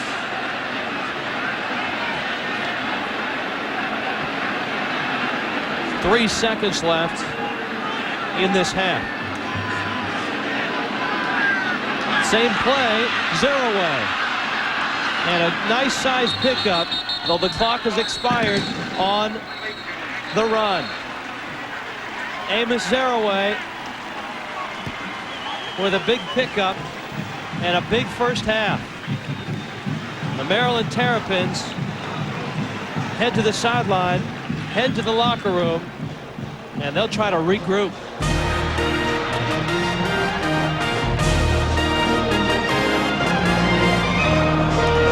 In Morgantown, West Virginia, the Mountaineers have done it on offense. They've done it on defense. Amos Zeraway has lived up to his name. 28-3 your halftime score as West Virginia impressively on top of the Terrapins of Maryland. Rich Waltz, Rod Gilmore. This is what Don Nehlen had in mind 2 weeks ago, I think. Yeah, you know, it took them a while to kind of get going. You know, they started off pretty slowly, but as the game progressed, they started to kick it in gear. Well, offensively, they certainly kicked it in gear. It was an offense that took a while to get going. Yeah, but once they got it going, it was Bulger, Corey Ivy, a 9-yard scoring pass, and he was not the guy you expected to make a play, but this guy was, and he did. Zeraway with the 5-yard touchdown run, and then Sean Foreman with a huge catch in the corner of the end zone for the third score, and then the defense got themselves going a little bit later. It's a West Virginia defense that certainly had some scars from the Ohio State game. Amos Zeraway close to 100 yards in the first half. 16 carries, 91 yards, and 1 touchdown. Remember, in the previous 2 years against Maryland, his numbers were 30 carries, 145 yards, and you take a look at the halftime stats, just nothing doing in the air by Maryland. 27 yards, 274 for West Virginia. The rushing, nothing for Maryland again. And again, time of possession. But look at the yards per play. 9.4 for West Virginia and only 2.5 for Maryland. 1 of 8 on third down conversions for Maryland as well. You know, Rich, they just haven't been able to get anything done. And the play of the corners for West Virginia has allowed the West Virginia defense to really play 9 defenders against 7 blockers, and they've just thwarted Maryland's offense. Well, Maryland will get a chance to turn that offense around as they're going to get the football to start things here in the second half. Jason Hatala lost the football. It's on the floor, and Maryland's going to get it back. Omar Cheeseborough with the recovery. Scooter Davis with the big hit. And there were big hits in the first half by the West Virginia defense as well, Rich, and it looks like they may continue in the second half. In the first half, it was plays in the backfield. The defense really, oh, you see this play right here. Atala wasn't able to get back to it, but Cheeseborough, his teammate, was there to make the recovery.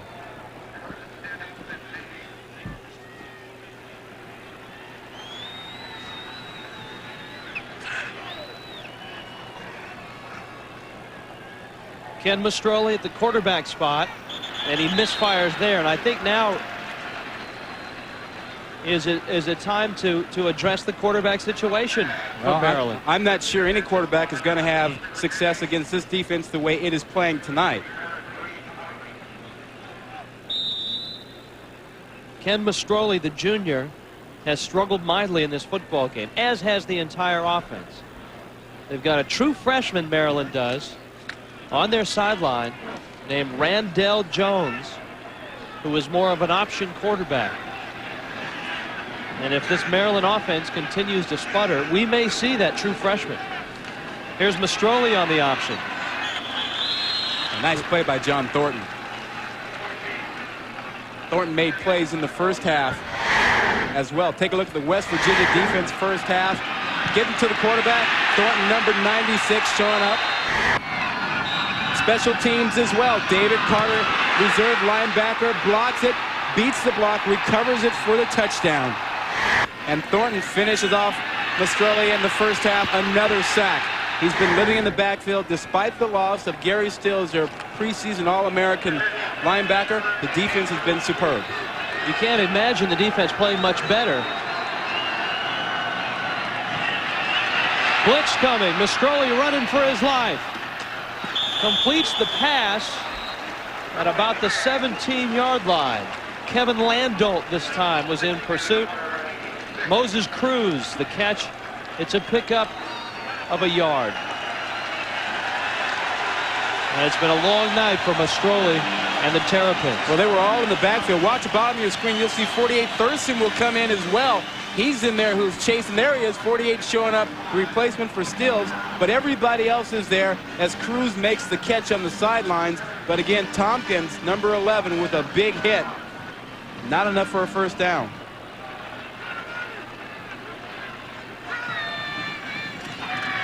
West Virginia already blocked one.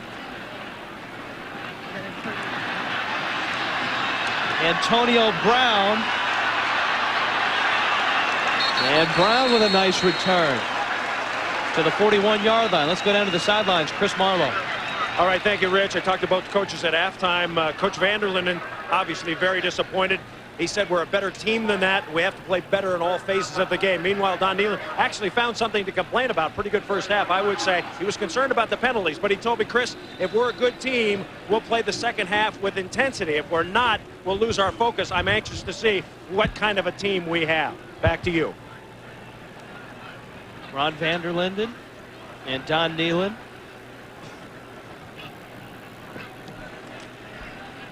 Amos Zaraway.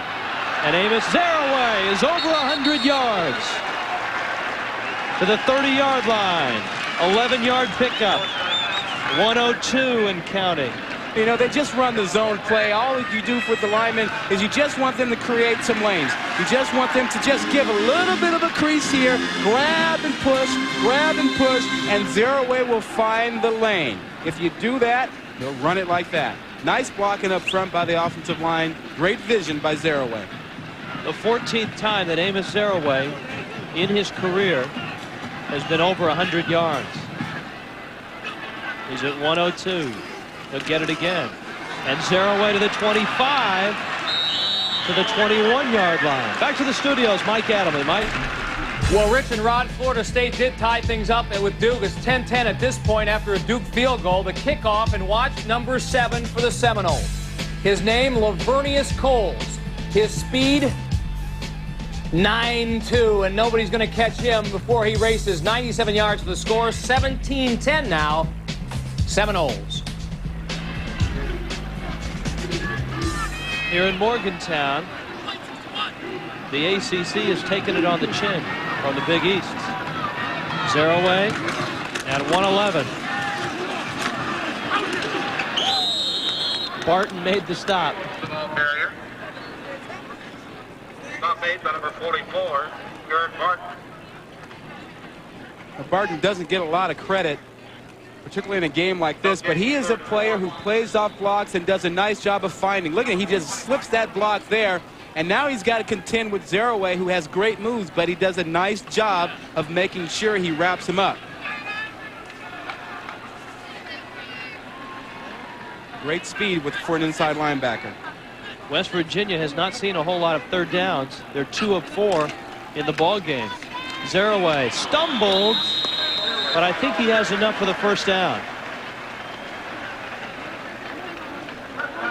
Now the difficulty with matching up with West Virginia is that when you bring 8 or 9 guys in to deal with Zaraway in the running game, they have the 2 big, great receivers on the outside that can make you pay for the one-on-one coverage. That's a pretty good formula. I think West Virginia is going to have a pretty good year. And you see Sean Foreman, he's covering up his arms for the AstroTurf.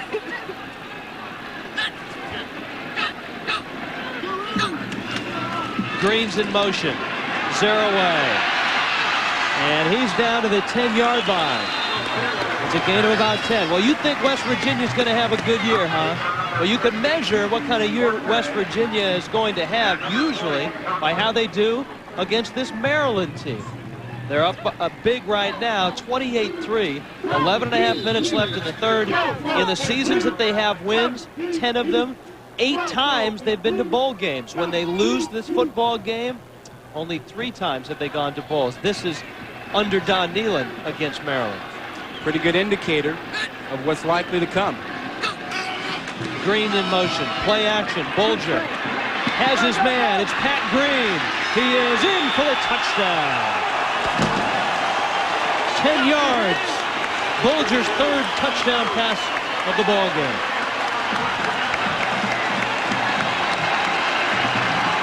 Well, they run the ball so well, you get preoccupied with that. They have quality receivers to come back with and beat you. Pat Green's right here. He's in motion. You'll see him go. And now he's out there. He just, well, he slipped that block. And once he slipped that block, he was all open. As Don Nehlen told Chris Marlowe, he was interested to see if his team would lose focus. Don Nehlen's a pretty happy football coach right now. His team on top big. ESPN2's presentation of college football is brought to you by the all-new BMW 3 Series. Everything your car does well, it does brilliantly. And by State Farm Insurance. Like a good neighbor, State Farm is there. Morgantown, West Virginia. You know, I was wondering where my duct tape went. Do you see the kicking tee that he's using, that Jay Taylor's using? Yeah, your duct tape is right there. There it is. That's what it looks like. That's a different kind of tee. That is. That's a new look. Of course, you can't use it when you kick field goals, but I guess when you kick off, you can use just about anything, as long as the ball stays up.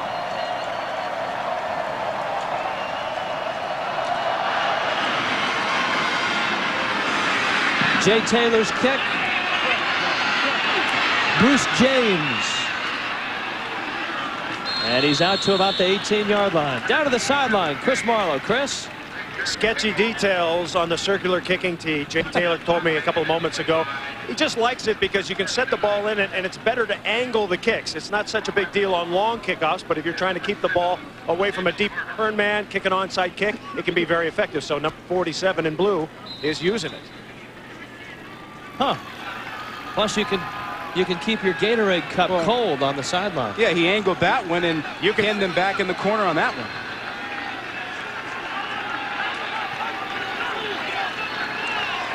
And as we talked about on the last drive, Ron Vanderlinden has gone with Randell Jones, the true freshman. Lamont Jordan, the sophomore. Barrett Green made the stop. Tell me about this change. Well, you know, if you watched Game Day today, you heard Kirk Herbstreit talk about the change going to more mobile quarterbacks to deal with pressure defense. Well, Randall Jones is a mobile quarterback. He's a freshman. He's a guy that can attack you with the option, and he can throw the ball as well. This is a trend we're starting to see in college football. He was not the number 2 quarterback when things started. You can see the man in the middle there is Craig Johnson, who was a great quarterback himself at University of Wyoming. He's the offensive coordinator here. Uh-oh. That's what happens when you get a true freshman out there.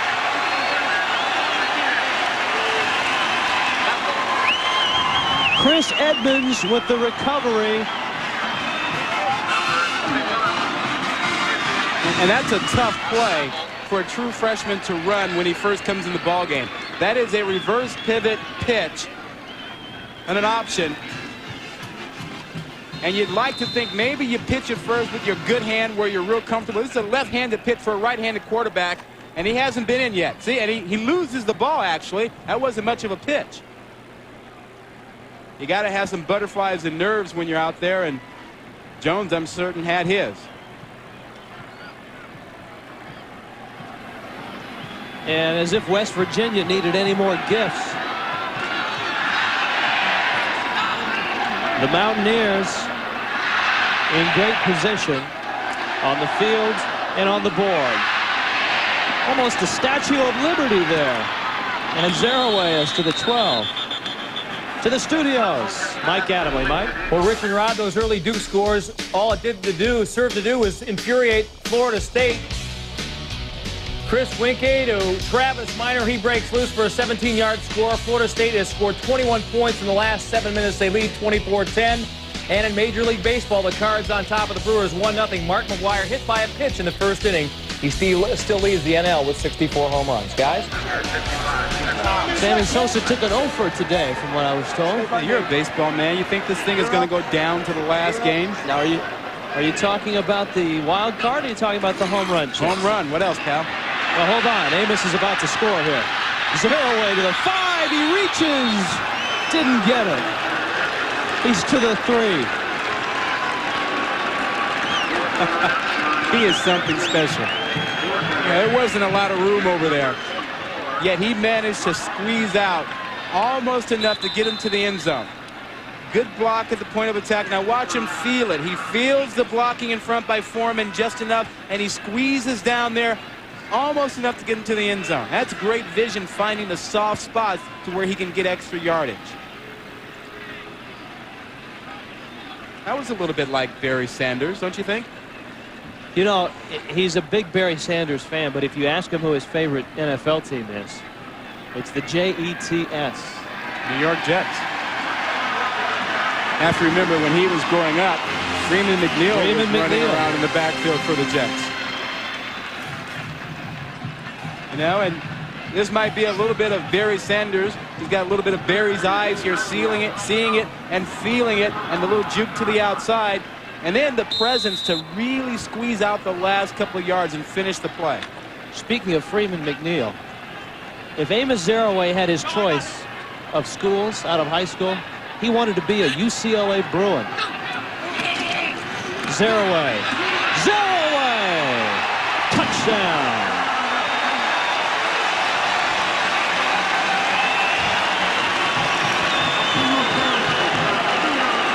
Amos Zaraway over 100 into the end zone. What news?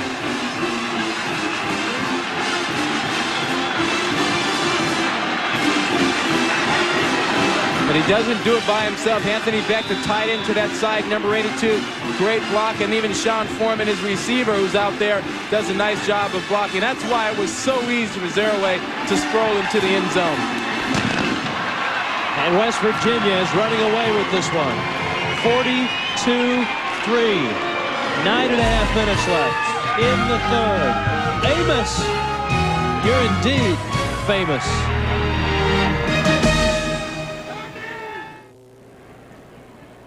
Amos Zaraway, tough man to stop. We billed him as something special. He's done it. Look at the left side, 11 carries, 84 yards. Up the middle, 40 yards. And to the right side, 11 for 24 carries, 135 yards, a 5.6 yard per carry average. How'd you like the little Sammy Sosa kiss at the end of the touchdown run? Yes, I do think it will go down to the final day, Mr. Gilmore. The Zaraway zone. Maryland will take it to the 20.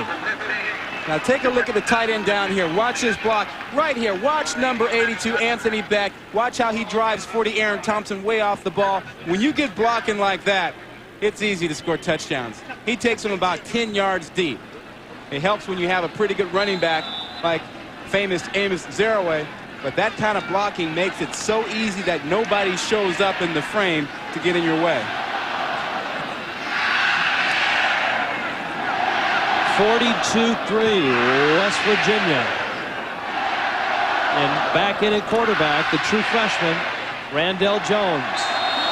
And the carry is out to the 22-yard line.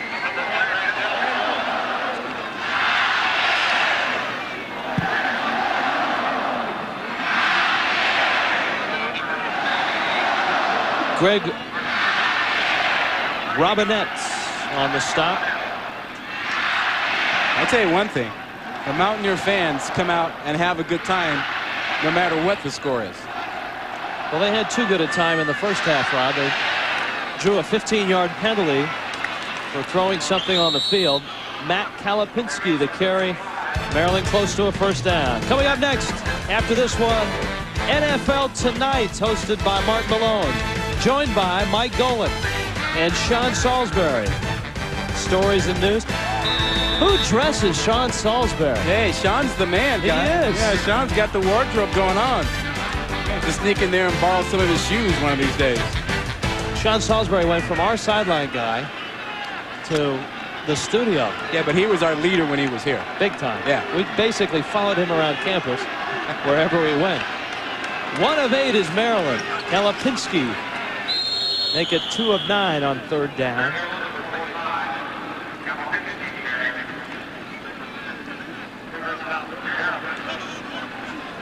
Maryland has not had a whole lot to talk about offensively tonight. They came into this football game without Jermaine Arrington. Their leading receiver, ankle injury, did not travel. Ken Mastroli, their quarterback, struggled. Not much on the ground. This is a team that ran for 260 yards against the number 10 Virginia Cavalier defense last week. Jones will keep it, and a penalty flag goes down, as does Jones. Scooter Davis made the stop.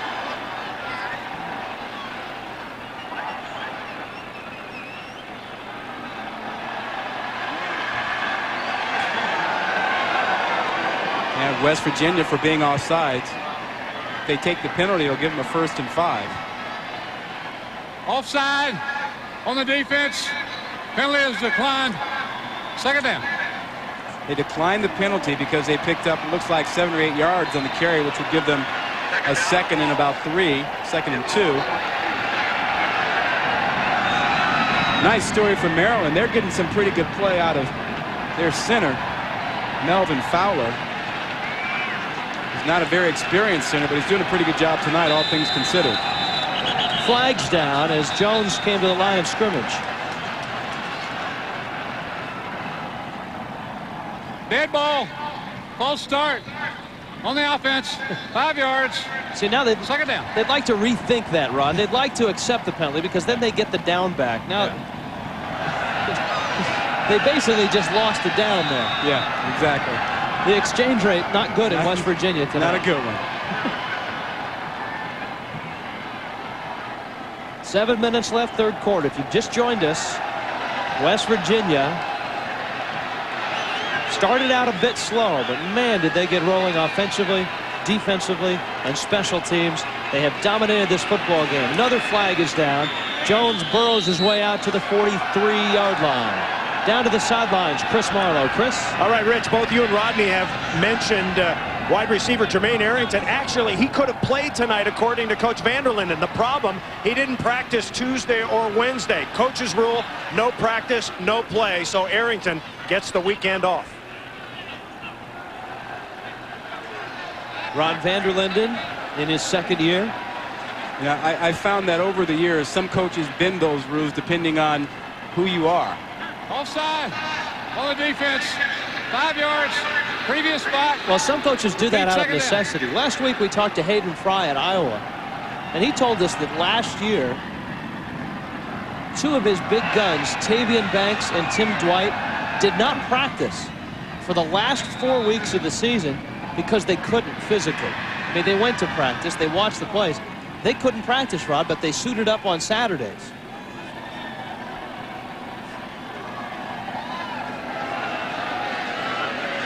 Hayden told us nobody knew about that.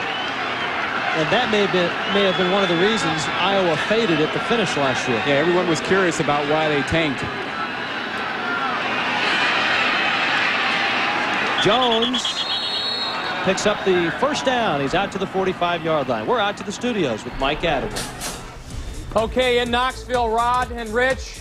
Florida at the Tennessee 3. Terry Jackson hit by Renard. Thompson fumbled. He recovers. And Tennessee has a touchback and takes it back out to the 20-yard line, so they dodge an early bullet. Guys? Maryland hasn't dodged any bullets here tonight. The Mountaineers have been on their mark. Randall Jones, flag down. Incomplete, almost intercepted by Scooter Davis.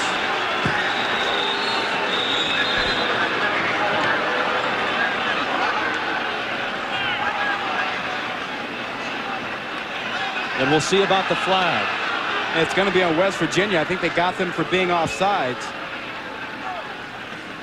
Yep, that's what it was, and Ron Vanderlinden will take the penalty. Offsides on the defense, 5 yards. Repeat, first down.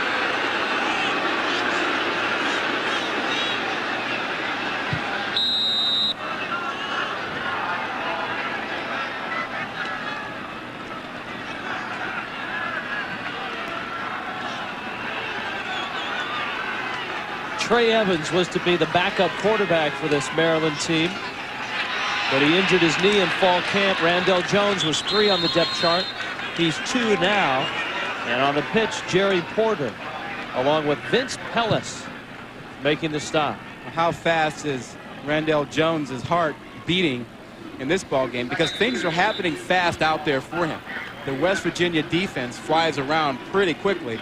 So when he has to pitch the ball, he's got to do it very quickly. And they haven't done a great job of pitching it or running it at all tonight. As you look at the graphic there, 62 yards compared to the 188 last week against Virginia. And keep in mind, that 188 was really 260. But in college, you lose yardages, or you lose yardage with every sack. And a flag is down at the 46-yard line. Yeah, face mask over there. Lamont Jordan was carrying the ball, and the face mask was on him. Looks like he was hurt by it. Foul. Face mask on the defense. 15 yards from the end of the run. First down. I'm not sure. He's just staying loose. Damon Cogdell. Well, he has to stay loose. Damon Cogdell last year dislocated and slightly fractured his hip and missed the last 3 games and came back this season. And when he's not on the field as a backup linebacker, he gets on the bike to try to keep his hip loose. Penalty is big for West Virginia, but it hasn't mattered tonight. Nothing has mattered for Maryland. Randall Jones, Harold Wesley to the 22-yard line. Charles Fisher made the stop. Well, injuries were a focus, Rob. We talked about Gary Stills and his injury. He's not playing tonight. I think West Virginia has to be real concerned about Nate Terry, their fine cornerback, who went out with what Chris described as an arm injury. Well, that's really huge. When you have corners, as you take a look at Stills out there, he's suffering from the fractured kneecap. When you lose your corners, you lose the ability to play tough man-to-man defense, which allows you to put 8 or 9 guys up to take away the running game. If Terry can't play anymore, it's going to be a real drop-off as to what they can do in the secondary.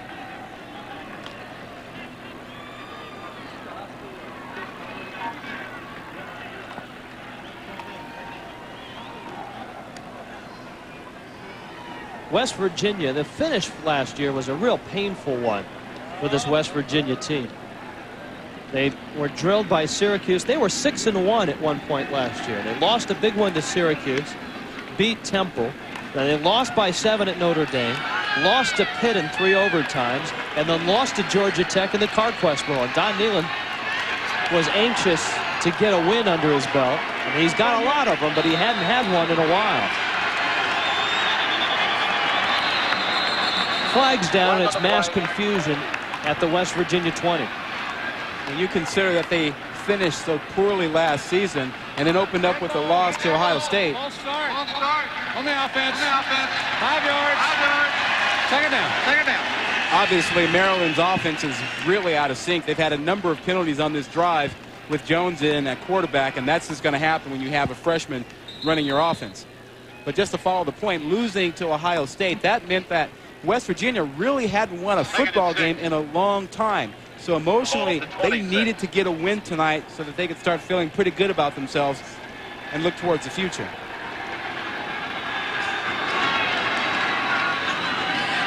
Jones to the air again. Bobbled and caught. John Waringe. Jones did a nice job on that play. Kept his composure. He was under stress out there, and he floats this thing over a couple of guys. Watch Kalapinski. It's Kalapinski that made the catch. Yeah, and he actually does get his feet in bounds. Nice job. Maryland, nice touch pass. And you can really sense Maryland just trying to get any kind of momentum and try to get any sort of positives.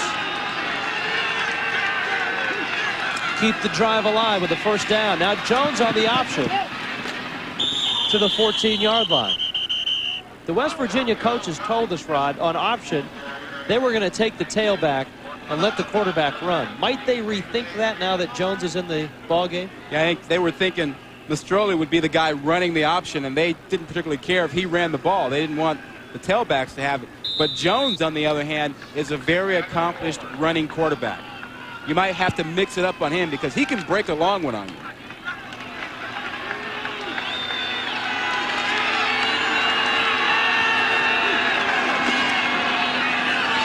Outside Wesley. Down he goes.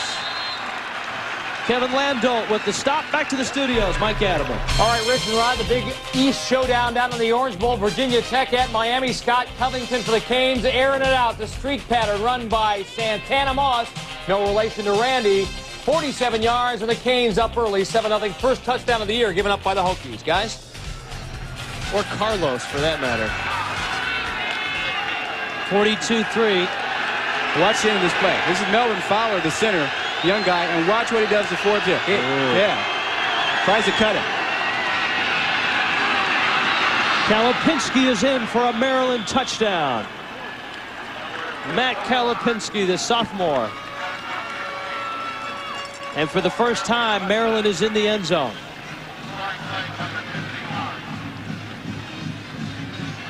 Kalapinski carried the ball 8 times last week for 87 yards. This is one of his few carries today, and he does a nice job of getting through the lane there. As you saw, the line doing a good job of blocking. West Virginia not getting off blocks. Touchdown. So the Terrapins in the end zone, but still trailing West Virginia big.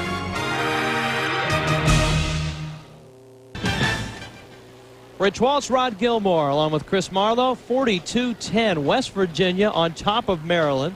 Maryland has just put it in the end zone. And it looks like Maryland's using that new tee as well, Ron. I think someone was spying and said, hey, that looks like a pretty good idea. Pulled out their own tee. Brian Kopka will kick it away.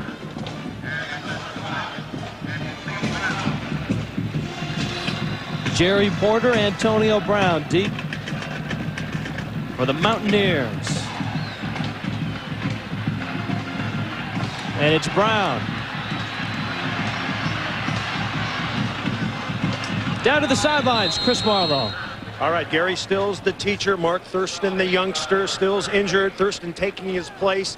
So far, Gary Stills thinks Thurston is doing a pretty good job. He says he's playing the run well. Still got to let the ball come to him. His grade so far, Coach Stills gives him a C+. He's a tough grader. C+. I think Thurston says scoreboard. Look at the scoreboard, 42-10. I got to get better than a C+. Yeah, Thurston can tell teacher, look, I've got a W. Yeah. You don't. Yeah, but when you're a redshirt freshman, you don't talk back to seniors very often. No, especially that one. He started with his...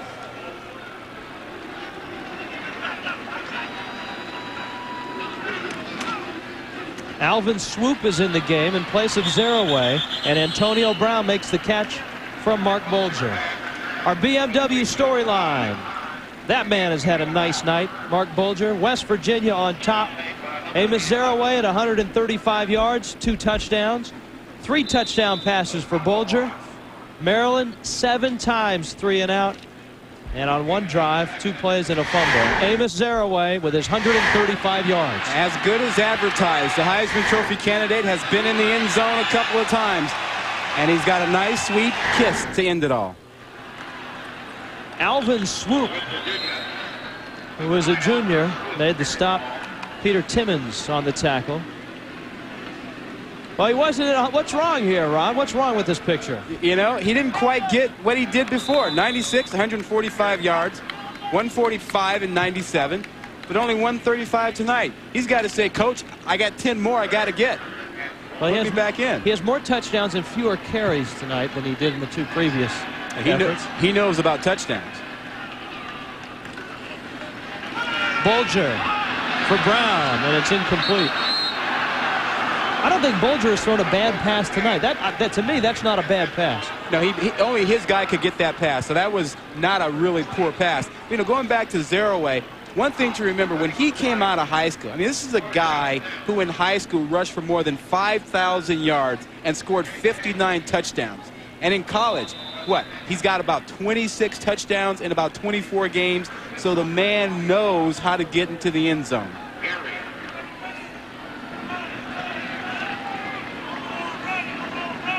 Jay Taylor will punt it away. Julian Gary watches it land at the 28, and it rolls out of bounds at the 23-yard line. 45 yards on the punt.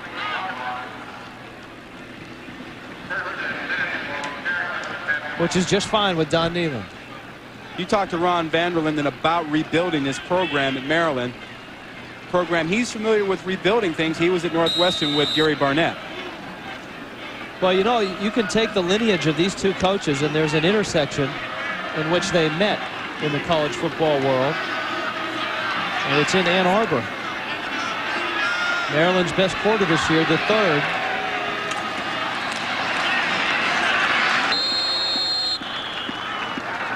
.42-10, West Virginia on top. Let's head to the studios. Mike Adams. Rich and Rod, after a Florida field goal, Tennessee fired back. Sean Bryson, the fullback, not the tailback, Jamal Lewis, he goes the distance, 57 yards in all, and Tennessee up 7-3. Good old Rocky Top. Guys? Every year. Good ball game. You liked Tennessee in that ball game, didn't you? I did, but every year it seemed like a Tennessee loss. Until maybe this year. The change. Peyton Manning is not there. T. Martin is in. Flags go down. Down to the sidelines, Chris Marlowe. Chris? All right, injury report on cornerback Nate Terry, out for the rest of the game. He has a sternoclavicular sprain right in here, the sternum and the shoulder damaged. He's out. We'll probably see him next week. Back to you. I guess that means that his shoulder hurts. Yes. That would be a good diagnosis. Okay, all right. I just want to understand it. Of course, we have a doctor on call, Dr. Jerry Punch. Get his beeper. Chris Marlowe can be his intern. Mark Riley, another true freshman on the carry for Maryland. And it'll bring up a long 3rd down. I'll tell you one thing, though. Charlton Forbes is having a heck of a night. And number 54 did not want to play nose tackle. They moved him over from defensive tackle, but he's having a heck of a ball game. He's been in the backfield more times than not tonight. He didn't make that tackle on the last play, but he was back there disrupting things so that his teammate could make the tackle.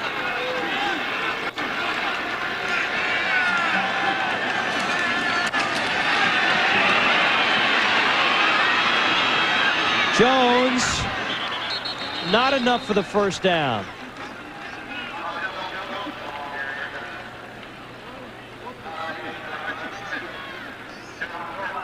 John Thornton on the pursuit, and it's 4th down.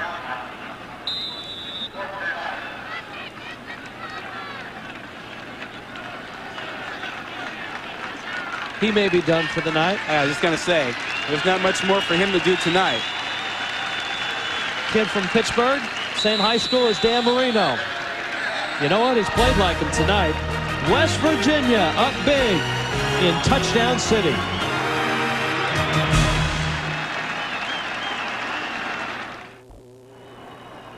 West Virginia 42-10 over Maryland.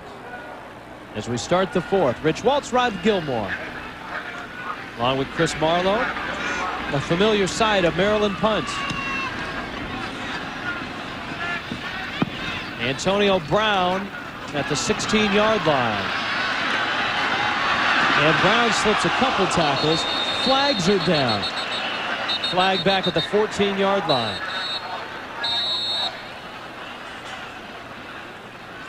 And so this one will be backed up.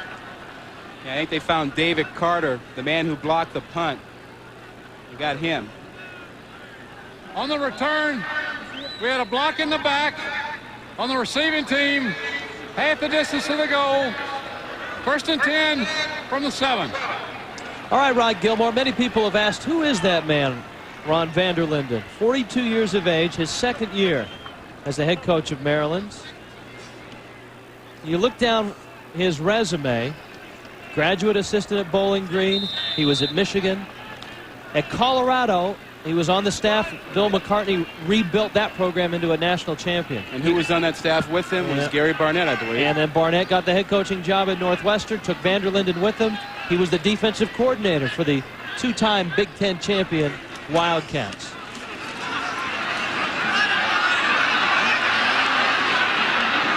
And Bulger still in the ball game.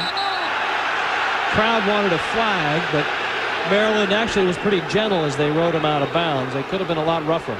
Let's go. I want to revisit van der Linden because there's an important spot in his coaching career before he got to Colorado. Michigan. Right there. On that staff, there was an assistant by the name of Don Nealon on Bo Schembechler's staff. Nealon was between stops of Bowling Green, where van der Linden started, and here, West Virginia. And so the two coaches do know each other. And Nealon does have some affection towards van der Linden, likes him. He likes him so much, he wants to beat him by a lot. Yeah. Corey Ivey is in motion. Bulger with time, and it's incomplete. He was looking for his tight end, Anthony Becht. You know, and I make that statement, and it's not facetious. When you have a lot of respect for someone, you don't take pity on them when you play them. You play your best, and you try to make them better.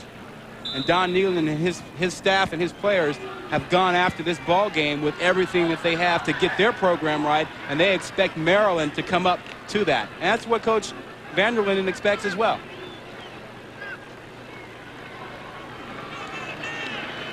Are you surprised that Bulger is still in the football game? Very much. Very much so. That's one reason why. And this man has had a heck of a night. He's thrown 3 touchdown passes, and he hadn't been sacked or knocked around, really. Took some shots, but not sacked. And now you have him in late in the ball game. You're up 42-10 as you see what he's done. 20 of 25, 80% completion rate. I can add, subtract, multiply. No picks. It's a heck of a night for him, so I'd let him rest the rest of the way.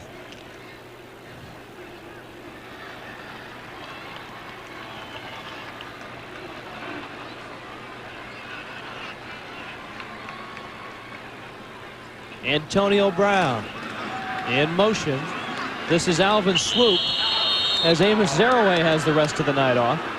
Another reason for getting him out of the ball game is to start to develop some depth, to get your backup quarterback in case you do have an injury down the line, because you're not going to have 42-10 games every week. West Virginia next week has got Tulsa at home. Then they travel to Navy, travel to Temple, and they get into that Big East with Miami and Virginia Tech.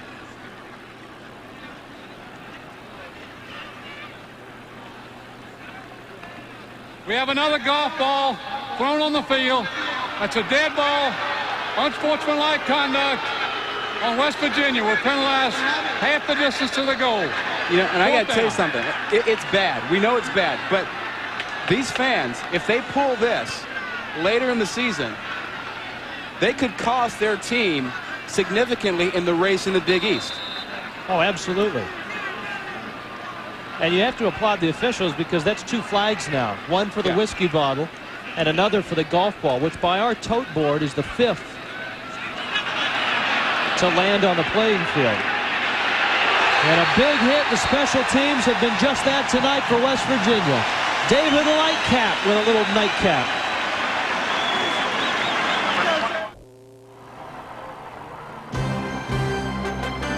ESPN2's presentation of college football is brought to you by 10-10-220. Dial it and talk up to 20 minutes for only 99 cents.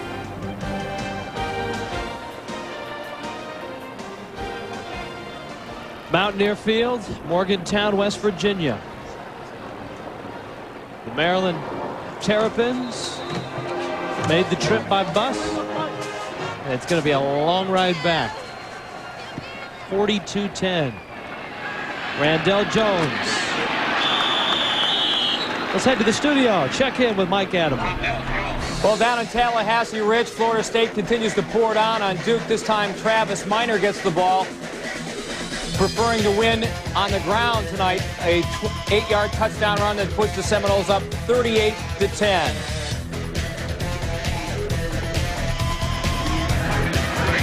Some sense of normalcy returning to college football with Florida State getting back on top. Last week saw everything turned upside down. Jones close to midfield. Gary Tompkins made the stop. One crazy thing about college football, you try to compare scores.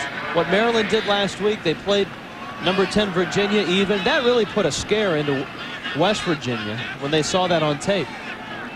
Yeah, it did, because Virginia has a great defense, an outstanding team. But, you know, you can't really compare teams and scores like that. Matchups are different. Players are different. This Maryland team did a great job last week, and as great as they played last week, they played that poorly tonight. Jones keeps it to the 47. Damon Cogdell off his bike and into the game to make the stop. Yeah, we saw him earlier on the exercise bike, keeping his legs warm and loose, keeping his hip loose, the hip that he dislocated against Syracuse last season. And you know, when he went out last season, they went on to finish 1-3. So he's sort of a good luck charm. When he plays, they typically do better.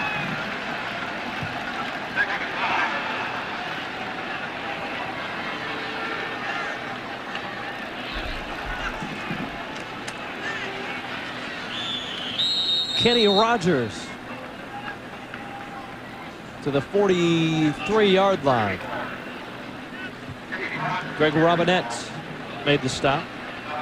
How do you see this Big East race? Syracuse certainly looking like a pretty good team, and Virginia Tech is certainly in the top 25 right now, and West Virginia is going to be in that hunt as well. You know, the Big East is a difficult one. Obviously, I think Syracuse is the team that everyone looks towards. To the 41-yard line.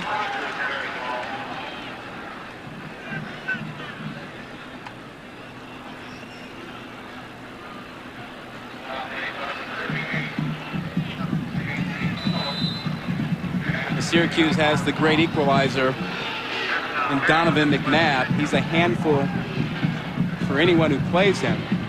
This West Virginia team, though, they get that man back. Gary Stills, their preseason All-American linebacker. They get him back in the mix, and who knows how good this West Virginia team can be. John Thornton told us that he thinks he and his mates can run the table and go 10-1. Well, don't count out Frank Beamer's Virginia Tech team as well. Jones goes down. An incredible season of baseball enters its final week tomorrow. On ESPN, the home run race, the wild card race. It's Cincinnati and Chicago, the pregame Sammy Sosa celebration, then the Reds and the Cubs. It's tomorrow, 1:30 Eastern, 10:30 Pacific, on your home for Major League Baseball, ESPN. 64 and holding for McGuire. He's 0 for 2.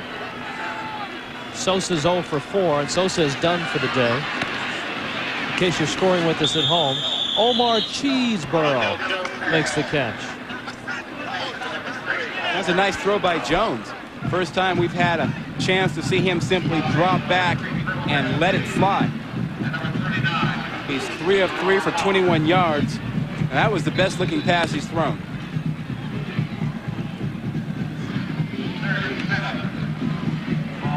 Randall Jones. He spells it Randall, A-L-L. He pronounces it Randall.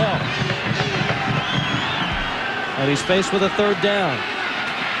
And he's come darn close to picking it up.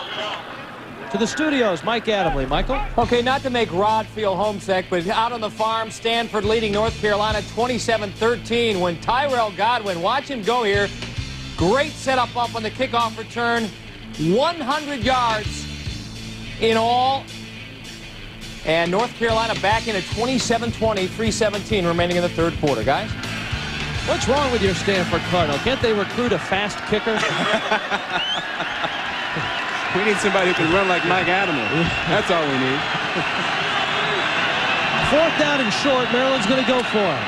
Galopinski is a real load. Just ask Gary Tompkins, who got knocked into next week.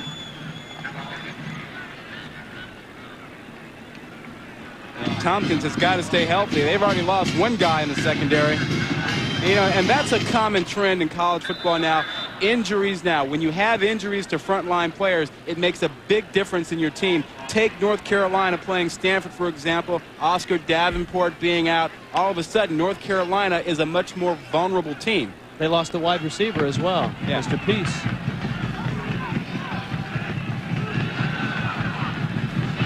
Maryland on the move.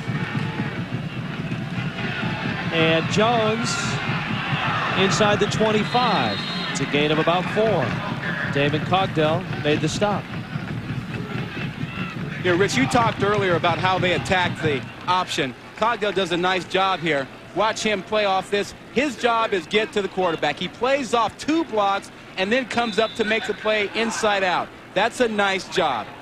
Would have been easy for him to give up on the play when he was blocked. He didn't.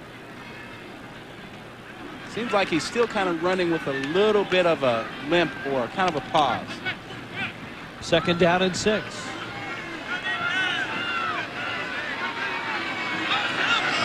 Jones has 45 yards on the ground now on 11 carries. And the play clock has expired. I like the way Jones has come back from that opening turnover that he had. Delay of the game on the offense. 5 yards. 2nd down. He's completed 3 of 3 passes. Rush, as you mentioned, 4 for 45 yards. So he's had 14 touches and been responsible for 66 yards. And he's kept his composure ever since that ill-advised pitch was on the ground and picked up by West Virginia.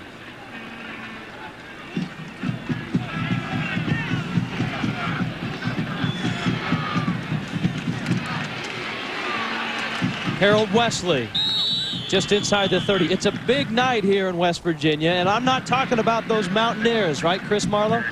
Yeah, a little bit later tonight on our sister station ABC, 50 of the most beautiful women in the world will gather together for the Miss America contest. Interestingly, one of those women, Miss West Virginia, used to work in the sports information department here for the Mountaineers. She is gorgeous. She is smart. Her goal is to organize a literacy campaign that will incorporate some of West Virginia's finest athletes. As for me, I'm rooting for her. How about you guys? Heck, Chris, I think you should host the show. You handled that pretty well. Wesley to the 26-yard line. They are rooting for her big time. And at halftime, she was pretty much the talk of, along with Amos Zaraway, the talk of the press box because she works in that sports information department here. Oh, she's been the talk of the show ever since we got to town. And our sister station ABC's Boomer Esiason is going to be handling that. How did we miss that? Exactly. That's a layup right there. The former Maryland Terrapin. Well, hopefully Boomer has not watched the game and will not have any, I guess, bias against a West Virginian.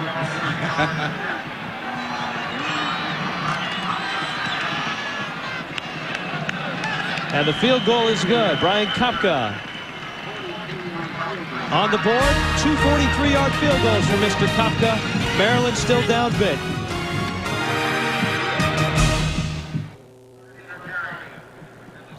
I'm not sure that's the limit in West Virginia. It's all for Gary. Play for the boys that's not here.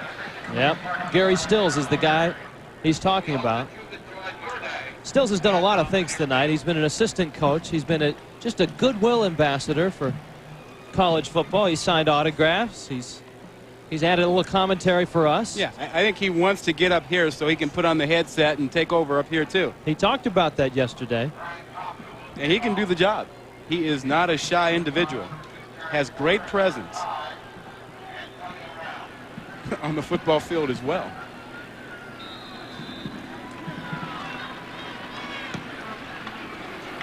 Little pooch kick. And a fair catch made at the 27. Down to Chris Marlowe. Chris? All right, they say that West Virginia has its fittest team ever. One of the reasons why strength and conditioning coach Alan Johnson, who has his team do a lot of different things. First, he has them flip 450-pound truck tires up and down the football field. Then he has them carry 800-pound sandbags. As you're looking right now, he has them push cars around the stadium parking lot. And then there is something called the hill. So we sent our two crack announcers, Rodney and Rich, to run the hill. 210 yards of agony, a 60-degree grade. Look at those guys. Go, go, go, go. The tortoise nips the hair in a photo finish.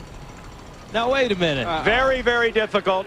You'd have to say that we have the fittest announcing team at ESPN. Now, hold on. Back to you guys. Now, hold on. I don't know about team. Let's go back if we can. That's a heck of a hill. Look at this thing. Team. Where is Marlowe?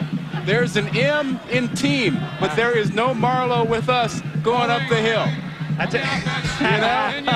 Where are you, Chris? I tell you, when you walk the sideline all night, you don't have time to run the hill. Play-by-play analyst, that's easy work. Walking the sidelines, that's tough. Yeah, that's right. tough. I'll tell you the story behind this. They told us about the hill, Rod, and the West Virginia players at our meeting yesterday said, oh, you don't want any part of the hill. You guys can't even make it up the hill. Yeah. And so obviously we had to go try. And I will report that my partner Rod Gilmore made it up about 6 times. I made it up about 3 times. About being the key word. That third time was a real killer. Alvin Swoop, the right side. Well, that hill is one heck of a hill. And Amos Zaraway was trying to give us some pointers. He said 2 things. 1, don't look up as you run up the hill. And 2, when you get to the top, pray. Pray you don't have to run it again. Back down to the sideline, Chris. Yeah, one other thing you guys forgot to mention, that both you wussies had to have a salad for lunch so you didn't barf at the end of the hill. I was sitting next to John Thornton and also to Sean Foreman. No, I was waiting for the play. Yeah. Sean Foreman. And every time I looked at having something to eat, Sean Foreman would look at my plate and pull it away and say, nah, you don't want to eat if you're going to run that hill. And if you saw that shot, you saw me exit camera right because that's where I was headed. Football at the 34-yard line. West Virginia and Maryland with 4.5 minutes left in it. There's Mr. Foreman, who was our lunch partner. Our coach, too.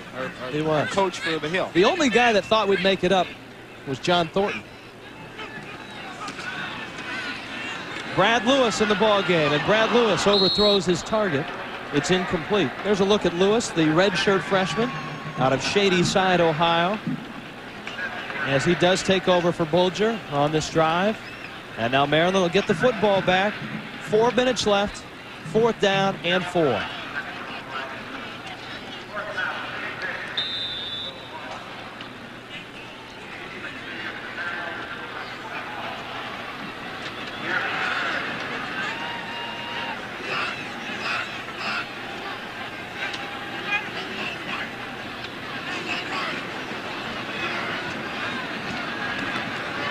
Jake Taylor with the punt. Julian Gary falls down. And the ball rolls out of bounds at the 25-yard line. Lunch is still intact here. West Virginia on top.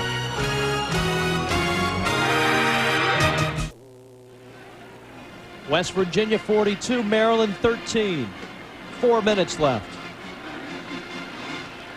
Randall Jones. Now they take the quarterback, and the pitch to his tailback, Mark Riley.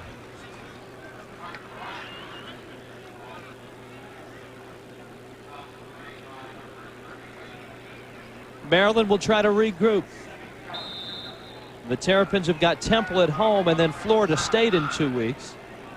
And they're on the road to Clemson.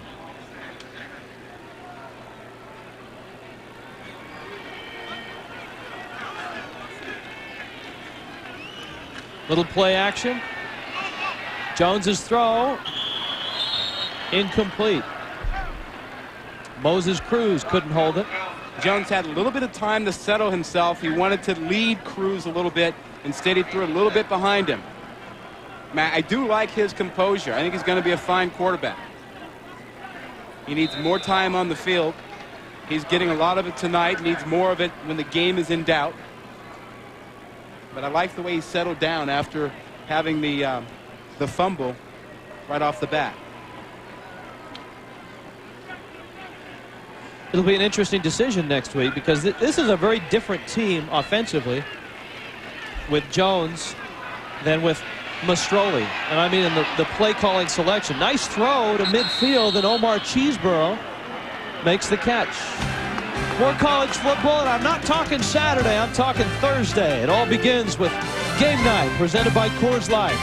The number 17 Arizona Wildcats and the Aztecs of San Diego State.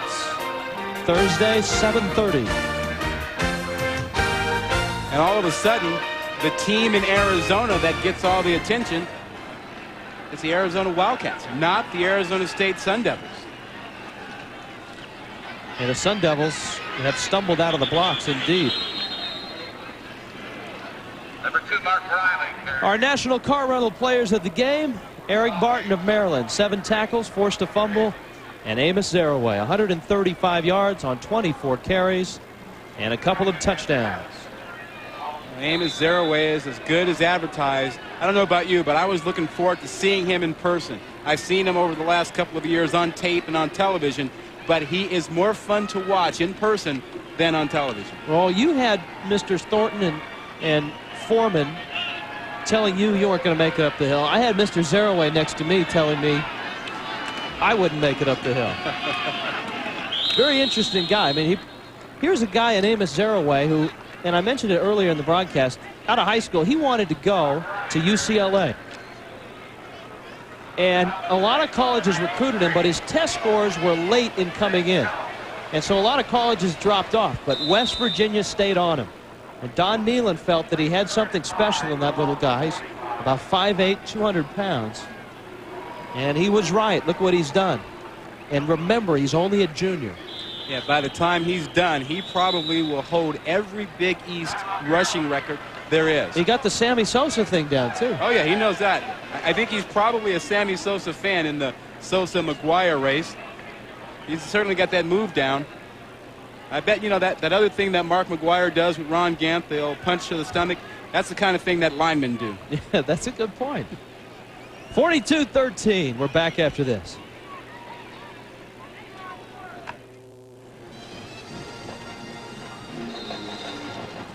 Two and a half minutes left in this football game. West Virginia on top of Maryland. And for the Terrapins, they will have to regroup. That's Lamont Jordan, their fine sophomore running back, who was poked in the eye early on in the game. Kalapinski still running hard to the 31-yard line. And Jordan is really the focal point of the offense for Maryland. And having him out really hurt them. There's Gary Stills. He's been signing autographs for the last half hour or so. He should be tired by now. He should be back on the headphones. He's still an assistant coach for this game. I guess he feels that Mark Thurston passed the test. Well, he gave him a C+. Class is over. You saw that shot of Jordan on the sideline. He's carried the ball 9 times, but for only 1 yard. He had 88 yards last week against Virginia. West Virginia has had a much tougher defense, and Jordan suffered that eye injury.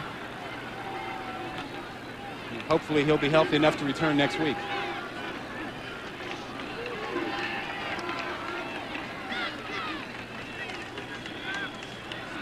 Randall Jones for the end zone. Incomplete. On the coverage, Scooter Davis.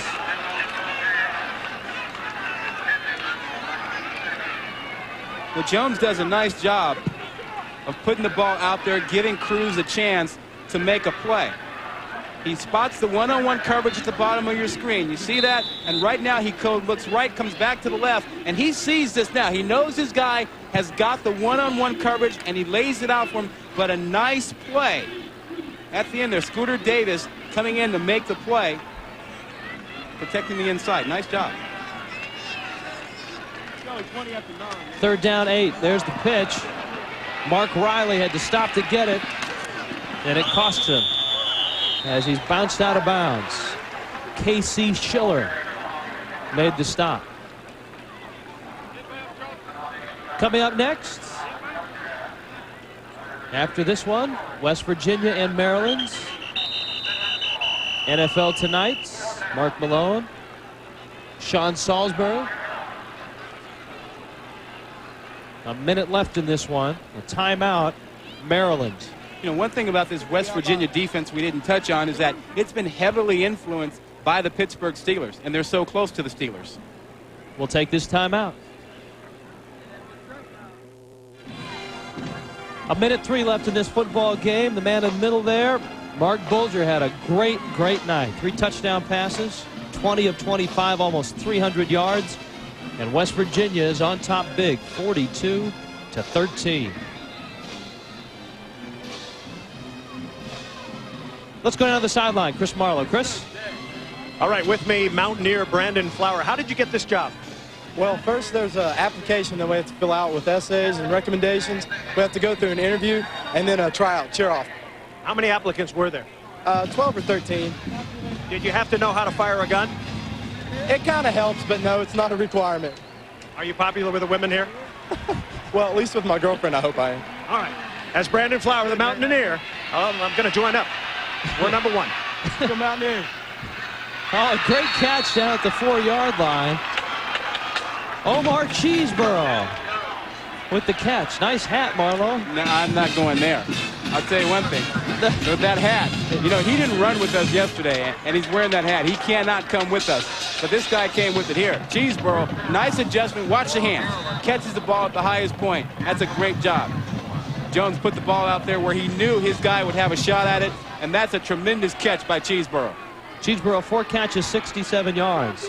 Important for this young Maryland team to stick it in the end zone here. Jones is going to try, and he's down to the 2-yard line. Maryland has 1 timeout left. Yeah, I think you're right. I'd call a timeout. I think they do need to get a score. They've been working awfully hard. It would help Jones's confidence to stick it in there. Especially, we've talked about this defense and the Pittsburgh Steeler influence on it. Well, Pittsburgh is just up the road, and by just up the road, I mean about an hour and a half north. And that's certainly something that West Virginia and Don Nehlen have used as an example. You see Ron Vanderlinden on the Maryland sideline. Nehlen told us that he does not hesitate to pick up the phone and call the Steeler assistants if he has questions.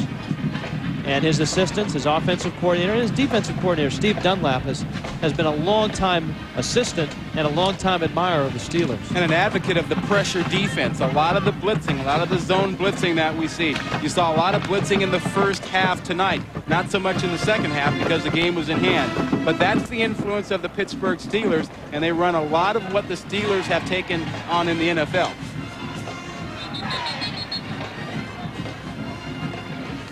Here's Don Nehlen, one of the more nice, quiet, gentle men in all of college football. Well, he's gentle until his team makes a mistake. And then that gentleness melts away a little bit.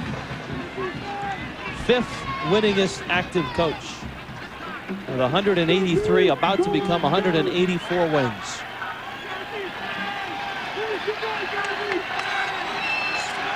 Let's see if Maryland can stick it in. Kalapinski, yes. He's a tough runner, and he sticks it in the end zone. Matt Kalapinski. Maryland gets a reward for some tough work up front and in the backfield. What a great effort by Kalapinski. That's just desire. That's finishing a play, finishing a game where you know you're not going to win, but making it count nevertheless. 4th quarter late. Watch the effort by Kalapinski at the end. He's hit by 3 guys. He's determined to get into the end zone. He won't be denied. That's a great effort. 80 yards on 11 carries for Kalapinski and 2 touchdowns. He's run, Rodney, for about 160 yards in 2 weeks combined. And whoever said fullbacks don't carry the ball, this guy Illegal is participation showing him he ought to be able to. On West Virginia, 12 men on the field.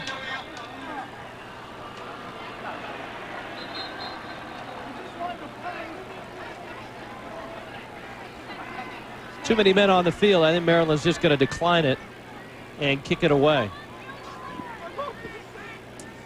Don Nehlen said, to be a head coach in college football, you have to be able to endure 80-hour weeks, and you have to be a high-energy guy. And he said, I still have the Illegal energy. Participation, 12 men on the field. West Virginia, penalty is refused. Try is good. And I'm still willing to put in the hours. Well, we asked him if he were thinking about retirement. He said, you know, Sundays are like no other day. We work. Other people have Sunday off. And he still enjoys Sundays and putting in the 12-hour days. And he says, so long as I like Sundays where I work, I'll keep coaching. Well, they're hoping that he keeps coaching for a long time around these parts. He has built quite a program. This is a team that played for the national championship back in 1988. Was undefeated going into the Sugar Bowl back in '93. Last year, a Gator Bowl loss, or excuse me, a CardQuest Bowl loss, a Gator Bowl loss in '96. Shelley Poe, the sports information director. Yeah, there she is right there. There's Shelley. Host is extraordinaire, coordinating everything this weekend for West Virginia and the ESPN crew that was around here.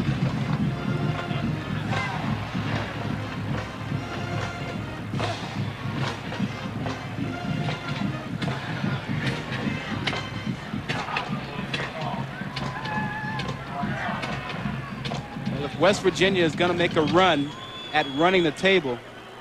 They're going to have to get their players healthy, get Stills back, get Nate Terry back, and then they may have a legitimate shot of winning the rest of their ball games. Onside kick. Use the conventional tee for this one. That's a good kick.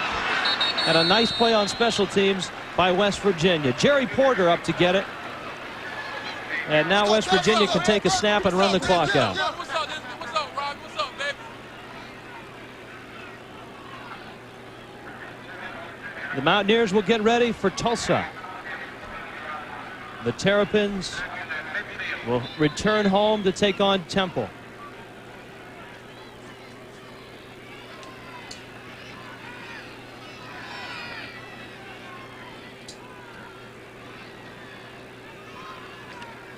Well, Maryland will continue its rebuilding effort, Rich. And they are somewhere in between where they were last week and this week. They're still trying to find out how they are, where they are. It's a very young football team, dominated by freshmen and sophomore among their top 44 players. Delay of the game on the offense, 5 yards. First down. West Virginia again will just snap it. I think you're right, Rod. This is a team that's going to make some noise before the season's done. The loss to Ohio State, they even their record at 1-1.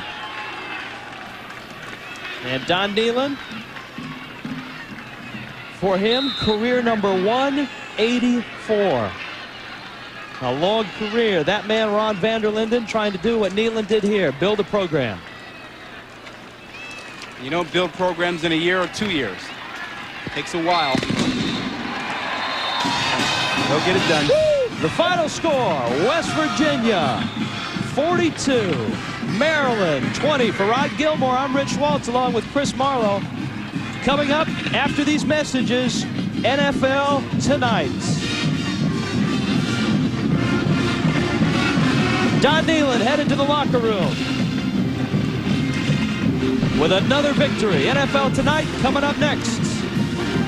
From Morgantown, Touchdown City, the Mountaineers have evened their record impressively as they beat Maryland. This has been a presentation of ESPN, the worldwide leader in sports. Good night from Touchdown City.